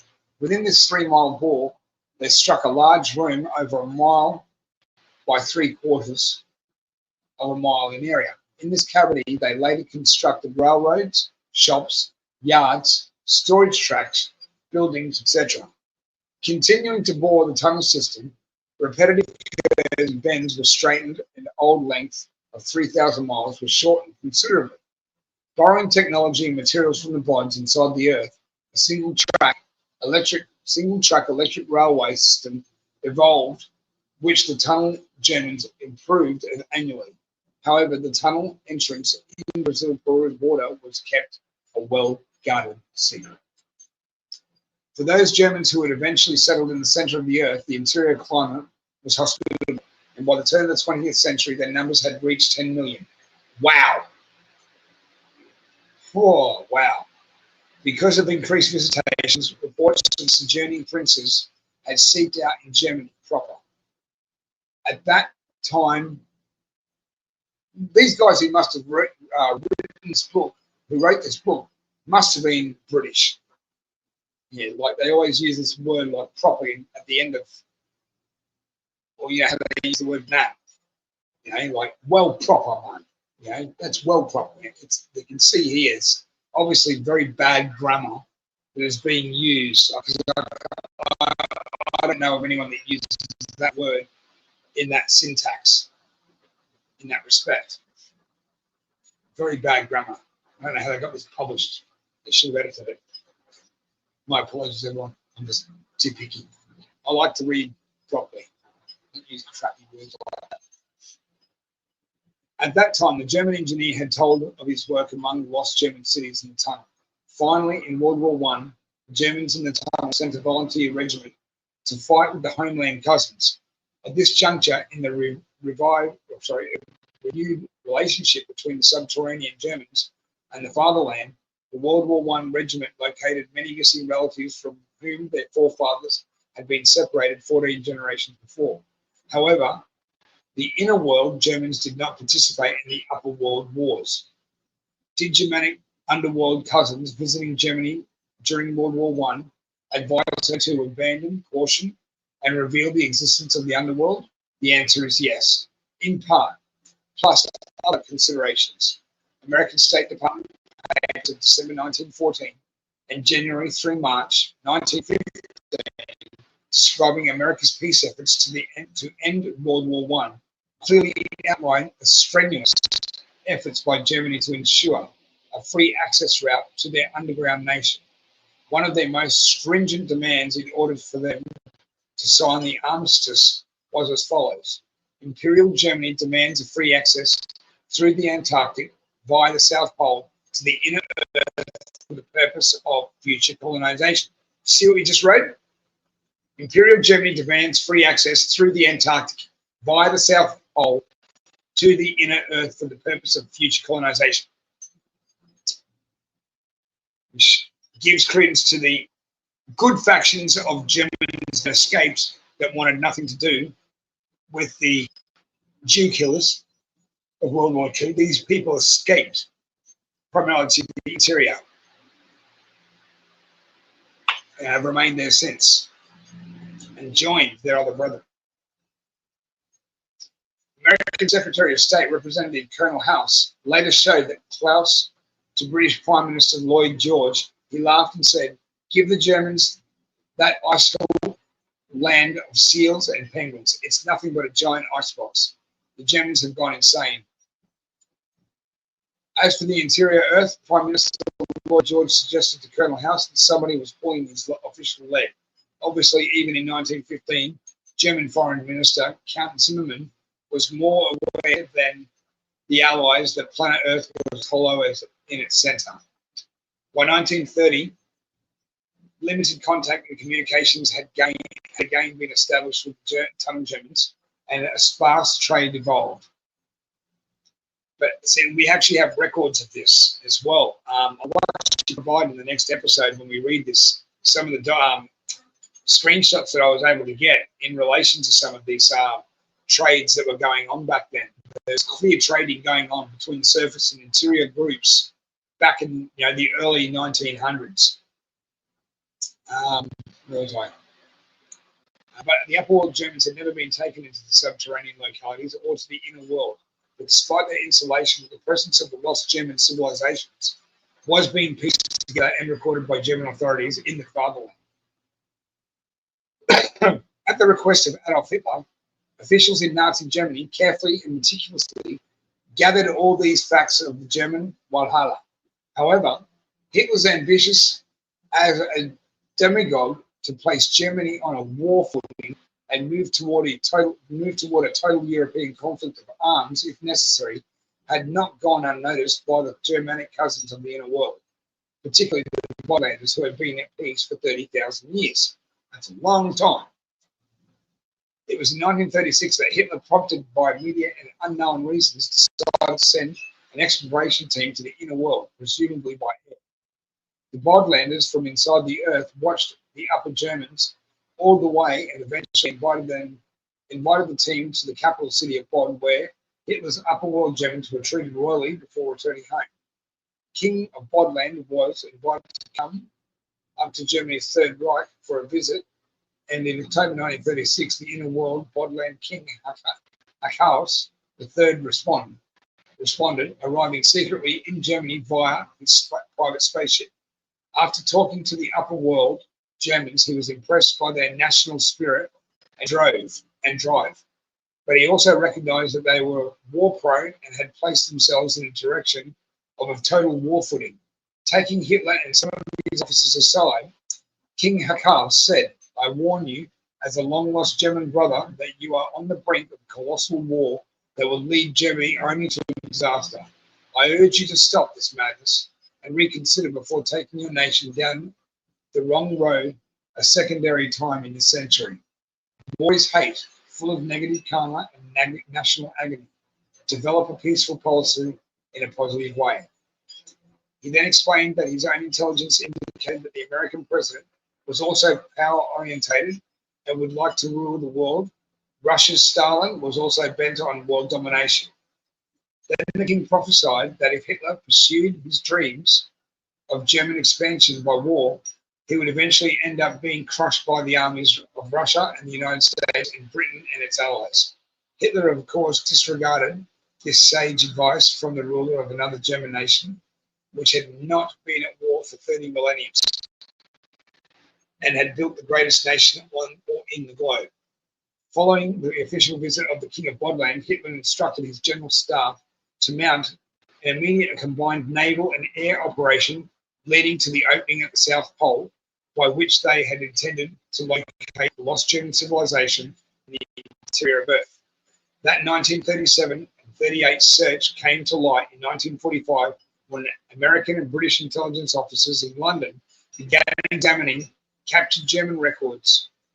Revealed were the intimate details of German penetration of the Antarctic under Captain Richter, whose exploration teams found out to unlock secrets of the subsequent once a tropic. Secrets of the subcontinent once a tropic. We've got a bit to go here, obviously. Well, one German named Kurt von Kugler, an experienced mountain climber, stood out. He actually descended with his German crew through 2 miles of ice in the vicinity of a place called Rainbow City. Curious. And found evidence of an ancient but advanced civilization, older than all of man's measured past. The Germans spent over a month there, and in this oasis of hot springs found tropical trees, melons and other succulent fruits. This find spurred the German team to expend greater efforts, and other lost valleys were located in Antarctic data developed. A 100-page report and 300 photos which Allied officers read regarding this similar explorers' activity was an astonishing discovery. These records of the peacetime German conquest of Antarctica were eventually turned over to the United States, where they were quickly filed in Washington's Polar Archives in the National Archives building under recent guardianship of Franklin Birch, whose twofold job was to deny also that they existed and that they also to prevent public scrutiny. And just going back for a sec,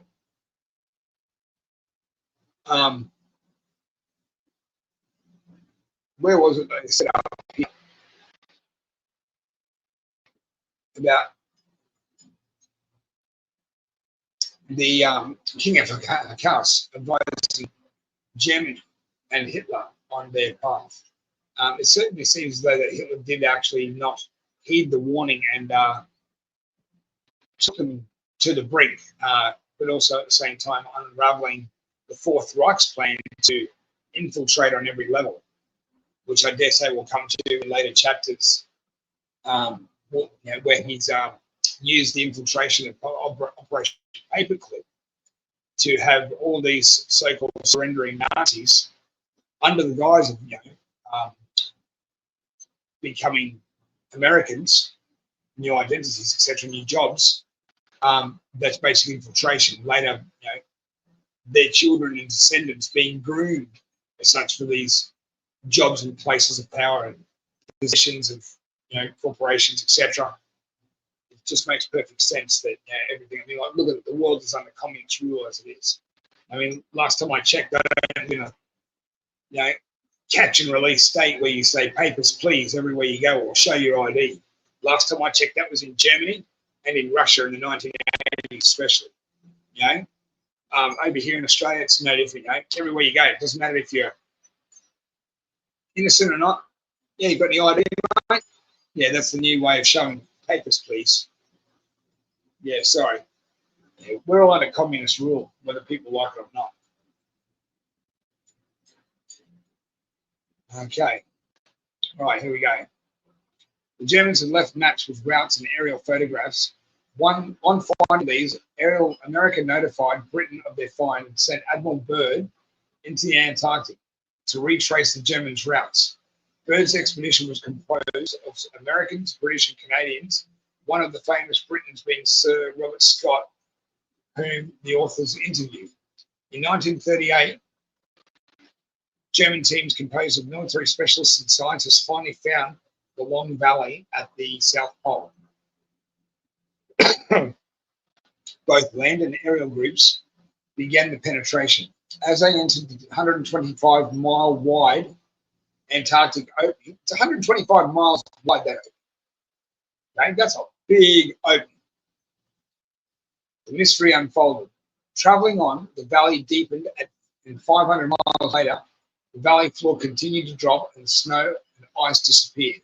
Eventually, without being totally aware, the land team, supplied by airdrops, were descending into the donut-like hole of the interior of the Earth. A German air team flying a Dornier well made the descent.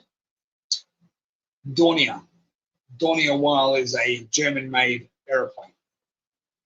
The rest is history. They flew north into the interior and landed thousands of miles away.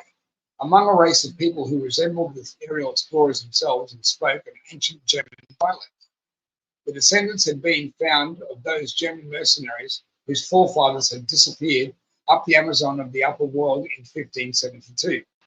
The captured Bonn records tell how Hitler's advance parties met their long-lost relatives and were joyously welcomed. The jubilant interior Germans then allotted unpopulated adjoining lands to the Germans of the Third Reich and the 6 treaties of the occupation, one for each autonomous German kingdom alone. The snag, debarring total acceptance of the new political alignment, occurred during the goodwill visit. When the upper world German visited the neighboring continent and nation of Bodland, who were also Germanic in origin, they were rebuffed by the first settlers of the inner world. The Bod categorically informed the upper world relatives that they would not be admitted to below except through a singular treaty made with the Parliament of Bodland, and that any lands to be allotted for future colonization of upper world Third Reich people would be at the sole discretion of the senior inner world Bodland power and no other nation. The ultimatum was plain. Any upper world German immigration would be under the terms of another German nation who over a span of many thousands of years had developed a political structure of government that precluded war. If the upper world Germans wanted to live in this changed environment, they were told they must be re-indoctrinated throughout the whole count of their existence, from the learning of the family, school, and college perspectives towards new outlook of an adult life. Thus, any upper world immigration of the Germans planning another world war would require total renunciation of their basic destructive behaviors before they could become federated with the inner world people whose constant objective was peace. The German Dornier Weil was refueled with a chemical superior to gasoline, and the surface Germans flew home. They had found their ancient Thule, but they had not experienced the applauding or the adulation expected from their long-lost king. The Upper World War began without respite. In September of 1939, Hitler's legions of invincibility invaded Poland. Britain, France, and their colonial empires declared war on the Germans. And in 1940, Germans had turned on the Russians, and in 1941, the Americans under Roosevelt had come on the side of all the Allies. The prophecy for fulfillment of the 1936 warning by King Charles III was about to unfold. By 1943, Hitler realized he could not fight a war on 3 fronts against enemies with inexhaustible supplies of men and material despite advanced German preparedness. Therefore, the Third Reich altered its plans for conquest for the world early in 1943. And Adolf Hitler dispatched a delegation of unknown emissaries below to entreat King Charles III, Bodland, to sell some unsettled land near the inner South Pole entrance. The king refused to sell any territory for expansion, but as the brother German nation, he welcomed Hitler's people to come down and occupy semi-desert land without compensation, provided they agreed to sign the Treaty of Perpetual Peace with Bodland and dwell quietly with other nations. The visiting upper world Germans agreed, whereupon the Bodland king called a special session of parliament, inviting the delegation of the Third Reich emissaries to attend. As the visitors from the upper world listened, they observed King Hakausis open the special session of parliament and deliver the following address, which was televised to the entire nation. How much more have we got to go? Just get beyond a joke now. 4 more pages there to one. Citizens of Bodland, as you are already aware, the delegation of fellow German kinfolk from the Earth's upper surface is visiting the leaders of our nation. These visiting Germanic people from the surface call themselves citizens of the Third Reich, have got common ancestry with us dating back 30,000 years at least, when we existed together on the surface, where our history teaches we dwelt principally as a great nation in what is called Persia since former times and currently named Iran. Our ancestors also occupied other adjoining lands in this area of the world, including what is today called India, Pakistan, Afghanistan, Syria, etc., all of which are now peopled by non-Germanic peoples. The cradle of our race, of course, was the Antarctic, from which our ancestors migrated to Persia, Iran, when the Antarctic area slowly became frozen over with ice, which is now 2 miles thick. Excuse me. But completing the story of our ancient history, you know that our surface nation was destroyed and our people hunted and killed by the millions when a vicious race from another planet named the Serpent People, there you go, I was right, Draco-Reptilian Empire, landed among us from spacecraft. Many of our ancestors were driven into caves for survival, where for many years they remained. They were never able to return to their native lands occupied by the alien invaders, whom our astronomers believe came from a strange planet which intruded our solar system and also caused an earlier ice age over our original lands. While our ancestors were in caves and tunnels, the remnant of them became separated Bodland forefathers, and eventually this group arrived back out into the surface through a cave in what today is called the Black Forest in Bavaria, Germany. And now we know about the handover of technology that happened in Bavaria, Germany, Black Forest, between the Germans and the outsiders. Interesting that it happened there. They became the modern surface Germans and their kin scattered throughout the Northern Hemisphere above. As you listeners will know, we, the Bodlanders, are the part of the Persian exodus, who eventually migrated through caves and tunnels into the center of the earth, coming out in these very mountains of Bodland, through the tunnels of which we can still connect with hidden exits on the upper surface with our vast magnetic trains and cars. To conclude the capsule history, I would point out that the languages of the upper and lower Germans are today somewhat different, but our root words and our customs and even our music are all identifiable with each other. The king paused, and the parliament of ancient Germans and the newly found surface relatives listened with solemnity. His Majesty then readdressed himself to the vast listening audience throughout the nation. Fellow citizens, the subject matter on which I address my main remark is simply this. Our brothers on the surface are involved in a war that can only mean their annihilation as a nation.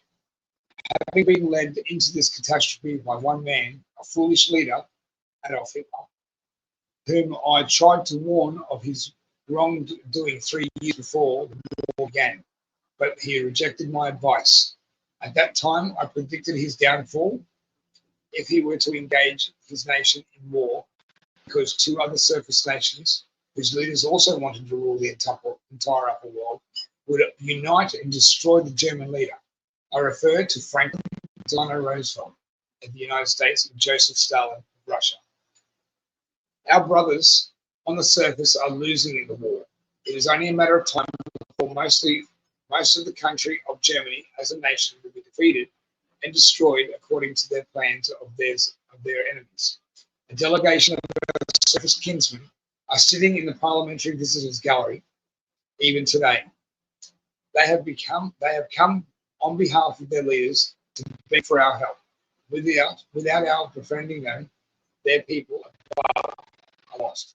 Their foolish leader, in spite of his evil deeds, which are mountainous, still has the makings of a great man if guided in the right direction. And therefore, he is part of my proposal in that he be allowed to enter the world as a catalyst to reunite the exodus of his people under the following conditions: that we deed our southern wastelands to them for new settlements, that we assist them in developing these vast lands into productive croplands and urban centres. Eventually, the Bods drilled 1,800 artesian wells in the Adrid lands in the oncoming German tide for above, and also built the first railroads and laid out new cities. Later, the newcomers may stay in peace or return to the surface. That we give all our services to nurture their beginnings as a great nation like ourselves. But before committing our brain power and labour to help them, a charter must be signed by their leaders, agreeing to renounce war and not provoke any conflict as long as they remain among us. Each new arrival would sign such an oath before being accepted as an inner-world citizen. The Bodland supervise all new construction and make certain that no warlike beginnings are started by them while on the allotted lands. Those among the Upper Germans who exhibit a warlike prone attitude and want to continue World War II at a later date would not be allowed to settle among us, and therefore any new beginnings have to take place on the surface of the planet from which it already is already in infant form. The Bodlands government would screen all newcomers as this immigrant supervision would last for a term of 30 years ending in 1973. That was the year that I was born. King Hackhouse finished his speech at the Parliamentary Committee, and the Parliamentary Committee worked out details for the Charter. 3 days later, the treaty had been drafted and passed by the Bodland Parliament for signature of the King. The visiting Germans were shown a copy of the draft in the language of the Bodlands, but the upper world Germans could not decipher the text. Placing a glass screen over the pages, smart glass, there you go, made from transparent aluminum. Placing a glass screen over the pages, the Bods showed their astonished cousins the same pages again. Through the opaque screen, the language was in modern, idiomatic, and precise German. The document was accepted without revision, and shortly afterwards, the signed text was made available in both languages. There remained a place for the signature of our signatories. Getting a bit dry in the throat now, guys. Need a drink of water very shortly. The treaty, in effect, welcomed the defeated Germans into the hollow earth under strict conditions imposed by the Bodlanders' Parliament. The arid lands were to be made productive in order to sustain the newcomers. Strict immigration factors would constitute any acceptance. Those denied entry would be top Nazis. All personnel connected with concentration camps, or those who had hunted Jews and other ethnic groups or political or ideological enemies of the Third Reich. The list of immigrants' denials was extensive. Only those in the present Reich armed services with clean records would be accepted for continuing police and defence duties. The Bodland criminal law denied citizenship to murderers, sadists, rapists, kidnappers, aside from spelled out treaty conditions. The King took the Upper Germans aside and told them that if they broke the treaty by warfare, they all would be eliminated so quickly they would barely have time for their lives to flash before them. So quick and devastating would be the destruction by weaponry. When the delegation returned to the surface, they presented the treaty to Hitler. He angrily fumed and ranted about us, but signed the document. From that day on, a secret government department was established, answerable only to Hitler and 3 other unknown men. The task of his department was to prepare the Third Reich for migration to the inner earth to resettle in the general vicinity and under the watchful eyes of the old kingdoms of Germans and the strict surveillance of the Boglanders, who would control all facets of new German nation for 30 years. Albert Speer's grand designs for the public buildings to be erected in a victorious post-war Berlin were to become instead the models for a new Berlin in the underworld capital as batteries of Boglanders swarmed in to help the latest arrivals build a new nation from the ground up. Beginnings of the construction of New Berlin were started in 1943, including the Reichstag and a palace for Hitler. By 1944, underground water and utilities were laid out for New Berlin, and temporary living and office quarters had already been erected by the Bogs and new German workers. Two obstacles faced the Germans migrating from the Third Reich. The first was the descent into the abyss for 125 miles through a wide hole in the Antarctic. No land entrance over the ice-covered continent leading back to the abyss had been revealed by the German exploration teams. Hence, all personnel and supplies reaching the Earth's interior by the South Pole route must be freighted by conventional aircraft, an almost impossible task even with naval and land relay depots. Wow. How much we got to go? Hopefully not long. So it's the last page. Jeez. This is one long crappy chapter, one big long chapter, eh? Wow. Everyone? Where are we? Yep, there we are. Okay. No land, yeah, okay.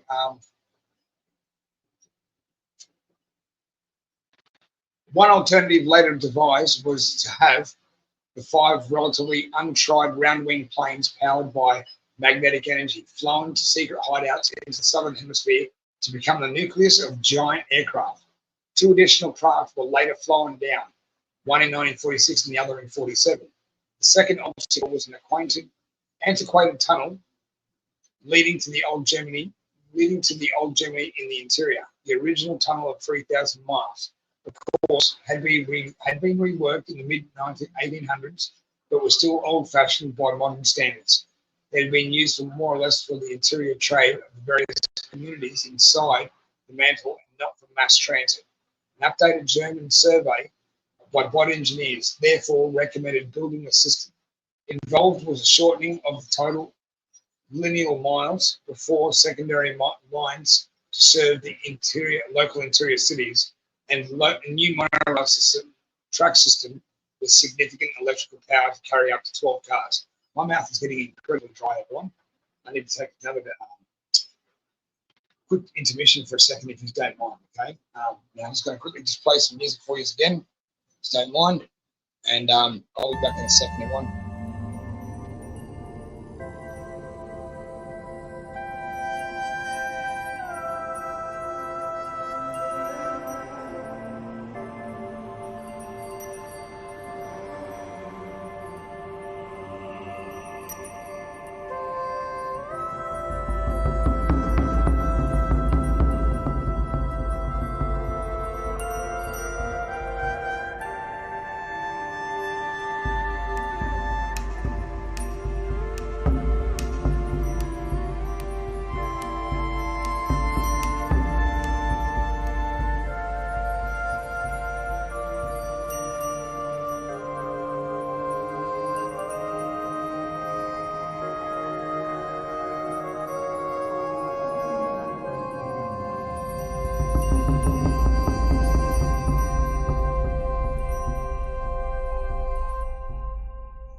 Everyone, I'm back.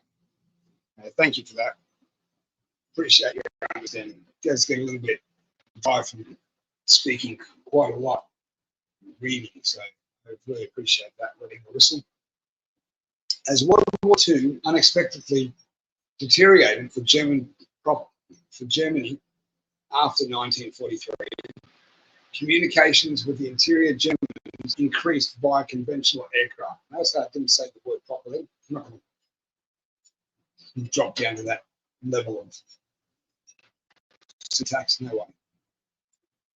Increased via conventional aircraft in the tunnel system.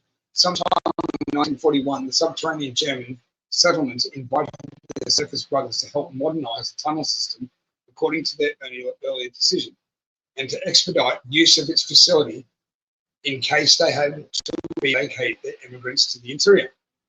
Unable to await reconstruction of the tunnel system and its train, then nicknamed the Space Elevator, hordes of defeated Germans in 1944 began coming through the Brazil corridor via the tunnel to their new homes below. Germans were questioned recently about the attitude of the interior Germans towards those surface Germans defeated in World War II who relocated underground. They described the relationship as somewhat parallel to the British-American wartime relationship. England and the older Anglo-Saxon race was in trouble, and America, a brother offshoot, came to her rescue. German sources for the underworld reports were also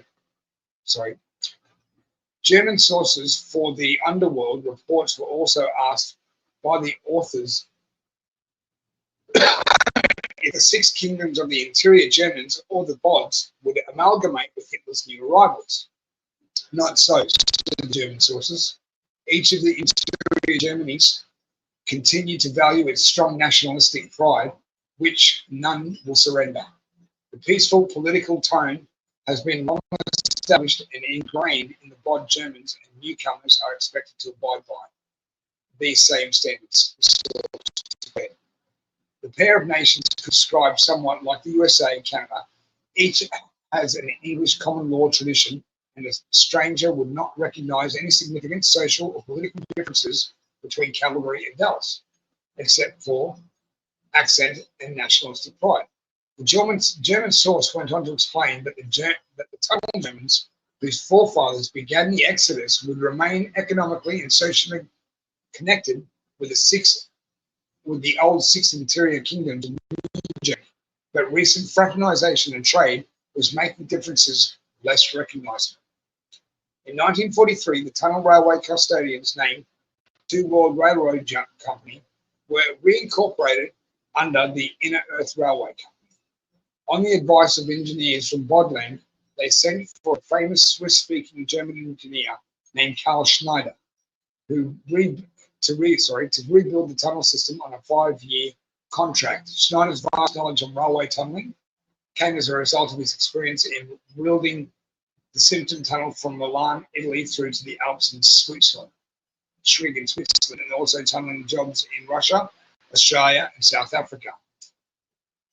In 1977, he completed the North-South Tunnel under the Potomac and Washington. So the Potomac rivers in Washington in less than 3 months' time, with additional methods needed for drying and hardening the glazed tunnel interiors. As of July 1977, he had 2 more Potomac tunnels to complete under his contract with Metro. Schneider's survey crew, under the direction of Bod engineers, took 2 years to survey the proposed rerouting of the Inner Earth Railway Company. A total of 316 miles of new tunnels were opened by Bod laser and drilling, often through solid rock. Many additional natural pockets were discovered, and these were utilized for freight and railway transit supplies. After survey completion, Schneider returned to the surface, where he hired 5,000 Indians who were familiar with the underground mine labor. Schneider also hired experienced bilingual Indian overseers in charge of illiterate Indian workers. They were transported below to quarters located in a rock pocket. The tunnel beginnings were cut in spiral shapes for 32 miles, where the gravity pull was unchanged from that on the surface. Below the 32-mile eastern eastern skin, the tunnel was changed from a spiral formation and descended more vertically at an angle of about 32 degrees. As the Indians descended into the rock, deep into the rock mantle, they were surrounded by a greater landmass and consequently were able to walk on the entire 360 degrees. So they'd walk upside down all the way around, okay? Degrees of the tunnel, the inner tunnel circumference, and not fall. They were therefore unaware that they were employed on a project that was going from the outside to the inside of the Earth's mantle, and believed, as they had been told, that they were in a mine digging for gold. Correcting the tunnel at the interior side of the Earth's mantle required another spiral 32 miles from the surface interior. Hypothetically, a stone dropped from the surface, from the upper surface into a hole would fall straight through the planet's entire mantle, eventually spiraling to a midway in the mantle, where it would cling to the side of the descending hole or tunnel in the mantle. The tunnel was finished in 1948 as a sidelight. Schneider moved enough gold from the project to pay all of his expenses. Meanwhile, as the new tunneling progressed, the trains continued to carry German immigrants to the interior of the Earth, landing them in the continent of Agartha, where the original German colonists had first settled. Inner world surface trains and boats then took the immigrants to their new locale inside the Earth's interior and in the southern hemisphere. Trains upbound from the inner Earth and downbound from the outer Earth follow a regular falling gravity norm and use brakes and gears until 0-point gravity is reached, midway in the mantle. Then, on the second half of the journey, the electric power source is used to ascend. As the tunnel was drilled and allowed to cool, the monorail system now in use was incrementally installed. Upon completion of the tunnels, the new electric trains were brought in from Germany, capable of pulling 12 cars. The power source originates at the South Pole generating station inside the Earth. The actual source being solar energy coming through the South Pole entrance. The train rides on a double-flanged bottom wheel over a single energized rail. The top of the train is held in place by another flanged wheel grinding under a top rail. Made in Germany, round-wing planes also had to prove their capabilities quickly. Demands to relocate personnel and equipment were soon begun using the new planes. And after the German equipment and tools for continuing the manufacture of the round-wing planes had been removed to the Earth's interior via the South Pole entrance, the 5 planes were put into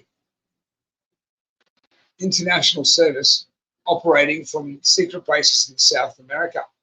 The first industrial task started below was to build a factory, and the second endeavor was a factory for production of a 120-foot diameter round-wing freighter, a model which the Germans had tested in 1942. The test flight of the first round-wing freighter made in New Germany was completed in 1946. The giant UFO's first job was to fly to America and haul back 6 Caterpillar machines. We all know what Caterpillars are. German buyers had purchased the machines in Detroit and shipped these earth movers and their spare parts by train to New Orleans. Then, under cover of darkness, the Caterpillars were taken on lowboy trailers to a remote farm where they were loaded on a huge round-wing freighter, piloted by Captain Erich von Schuschnigg. The round-wing plane took off to Brazil to unload the accessories and tools. On their second day after leaving the New Orleans area and stopping over for 36 hours in a hidden Amazon airfield, the freighter landed in New Berlin and discharged its cargo. In much the same manner, the fleet of other German round-wing planes picked up such equipment as turret lathes, shapers, milling machines, planes, etc., from secret locations in German and American depots. The American goods bought by Germans prior to the war's end were purchased by the New York office for shipment to Rio de Janeiro, but were often moved out of America by round-wing planes landing in sparsely uninhabited desert areas. These goods were paid for by check from Swiss banks in New York, where German gold was stored by the New York Trading Company. Of course, all the missing gold. In late 1944 and 45, the Germans also shipped many trainloads of supplies to Spain to be lifted by round-wing planes or loaded on new super subs or older class subs named Sea Cows for eventual delivery up the Amazon to the interior ports. These subs were eventually scuttled at war's end. Another priority below was for tool and die making and foundry work. Each machine required was shipped below and below by round-wing plane in order to resume the various projects, including a fleet of round-wing planes and other defense priority needs. In 1946, exploration teams in the interior had located excellent deposits of iron, copper, and aluminum, and these were now used in the foundry. Wooden products, including finished wood plywood, were shipped down from Brazil by the tunnel. And in the first few months of operation, 1944 and 45, the Germans had proven the round-wing plane was superior to any conventional aircraft and would become the actual workhorse and frontline military aircraft of the world by the year 2000. But in 1945, the total reality of the German evacuation had not been fathomed. The only clues of which the Allies were certain were that masses of Germans, including Hitler, had disappeared. Hitler, after debarking from his submarine, had arrived in Argentina by way of routing through Colombia and Brazil. His trip was deliberately unhurried until initial preparations and housing were ready below in New Berlin. King Hakaus of Bodland sent his personal spaceship to Argentina to bring Hitler below. Upon arrival in the capital of Bodland, Hitler was told authoritatively the peaceful conditions of residence by which he and his subjects must abide by in the new land. Hitler reaffirmed his acceptance pledge in what would ultimately lead him into an untried life of human coexistence. Upon arrival, King Hakaus told Hitler, "We have permitted you to emigrate because you will serve as the catalyst by which new Germany will be reborn. Your good ideas you should keep and develop, but the bad must be eradicated. The hateful aspects of your character must never assert themselves here below, and notwithstanding your heinous record of evil to follow mankind. We believe that you can channel your drive into a positive direction as a national leader." The king added, "But your Nazi cronies from above, like Bormann, Himmler, Goldring, etc., can never come below. We, the Bodes, will personally scrutinize each arrival." He concluded, "It will take 3 generations to correct Hitler's past mistakes in wrongfully indoctrinating German youth, and 6 generations will be required to bury completely the national instincts of aggressive and wasteful war." In 1945 and 46, American Office of Strategic Services agents began closing their net on the Quito, Peru area. Here, Germans were seen departing for the interior via the Inner World Railway.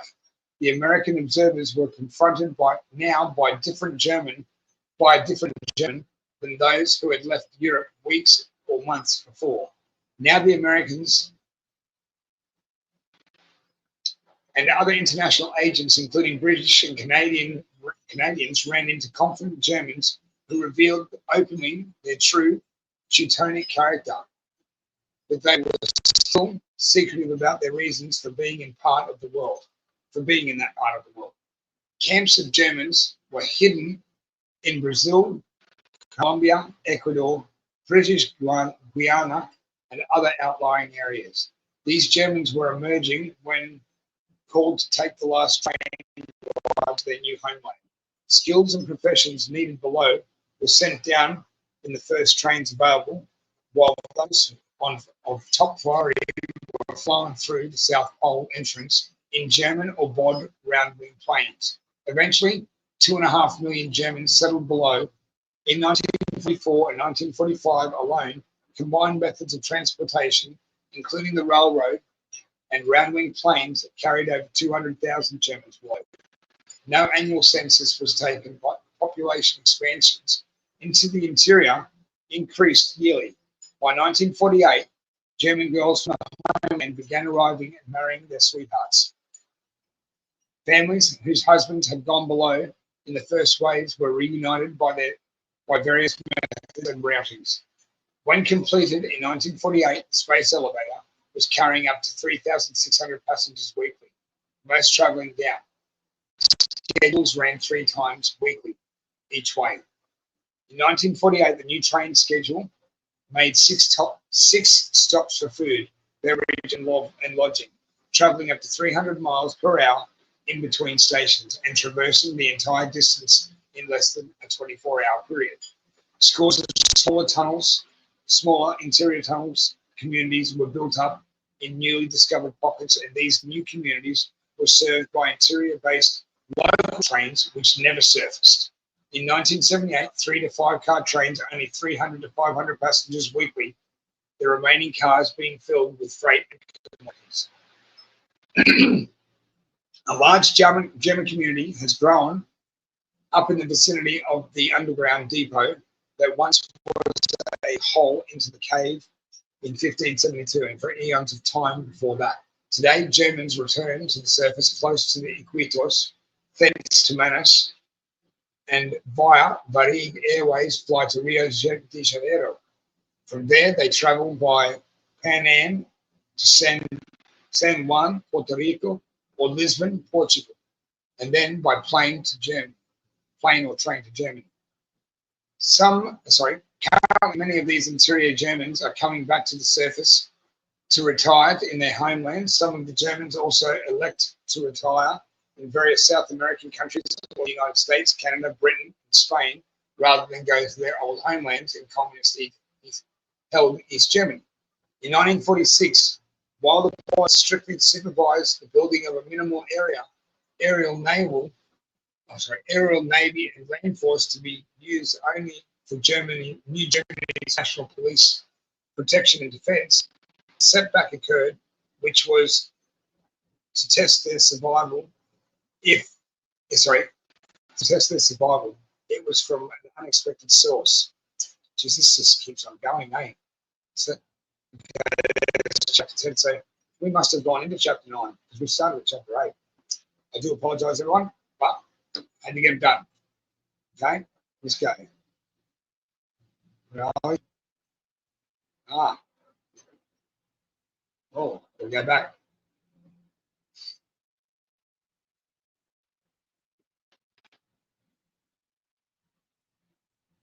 Back there, sorry. Here we go. On July 12th of 1946, invisible radar picked up an airborne invasion bogies coming from the north. The new Germans knew an enemy might attack from either the large 1,400-mile North Pole opening, which the Russians had used, or the South Pole entrance. But the Germans were psychologically unprepared for this particular confrontation. The bogies were not aeroplanes or rockets sent down from their former surface enemies. They were round-wing planes. The old inner world Viking race to the north had been watching the Germans' growth in strength, disliking what they saw in this militaristic action on the part of the new inhabitants of the interior of the earth, and aware of the Nazi occupation of Norway and Denmark. The Vikings attacked the new Germans. The German defense was to be their first attempt to defend their new land. Radar picked up Viking round-wing planes moving southward toward New Berlin and New Hamburg at 5,000 miles per hour from a northern city in Viking land called Copenhagen, population 3 million. A red alert was sounded and 5 German UFOs, the first ones made in Upper Germany before surrender, took the air. The aerial vanguards of the 12 million Viking nation on the continent called Viking Land had challenged the small 3 million fledgling German nation. The aerial battle had lasted sporadically for several hours when the Atlanteans delivered an ultimatum to the Vikings that if they didn't stop the attack, the Atlantean craft would join the fray and cut up the Vikings with advanced lasers. The Atlanteans reassured the Vikings that the Germans must be made welcome inasmuch as they were making unclaimed arid land productive. The new Atlanteans further told the Vikings that the new Germans related to the Vikings in peacetime were the most productive people on the face of the upper earth, but in war could be the most destructive. Finally, the Atlantean ambassador to the Vikings stated, "Let the newly arrived Germans live among us in peace. We don't want war from the above renewed below."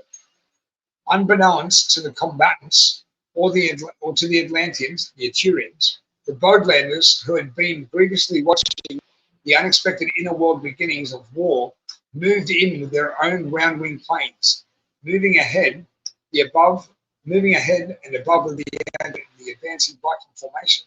The Bode craft repeatedly threw out what appeared to be a solid force field. The oncoming Viking craft, unaware of the invention, struck the barriers and were turned back. The beginning of the war of attrition was stopped. As far as known, the above account of the first mention of the boat's involvement in preventing the new Germans and Vikings widening that aerial confrontation in the inner world. But the new Germans had no sooner tested their combatant abilities against the Vikings within the earth when an old foe from above began to stir. Well, that brings us, everyone, to Chapter 10, which is Admiral Richard E. Byrd finds the South Pole entrance to the inner Earth. Now, that chapter alone is going to be very interesting, and it's going to corroborate quite a lot of information that Dr. Sala, Elena Danan, Alex Sala, and Dan Willis have all been releasing very much recently. When we get to this next chapter of Chapter 10, I'll also be putting some links in the description for you to all go and check as well. I'll also be putting links in the description for this video as well. So you can go and check out that. So I've just got to say, everyone, thank you. It's been a long 2 hours and 22 minutes. I do apologize for going over. I thought I was only reading chapter 8. Chapter 8 and 9. Chapter 8. Yes, I thought I was only reading, but it somehow seeped over into chapter 9. I didn't see it.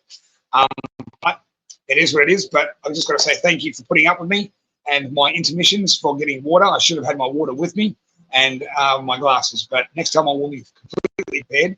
But I would just like to say thank you for joining us today with Starseeds and Patriots of Down Under. And yeah, it's been a long one, and I'm not going to go and ramble on. So I just would like to say thank you again for being here, and I bid you all adieu, and join me next time for Chapter 10, Admiral Richard E. Byrd finds the South Pole entrance to the inner Earth. It'd be awesome. Until then, everyone, unlearn and discern. Take care, okay? What are we going on here? My gosh, it's not where I need it to be. Okay. Take care, everyone.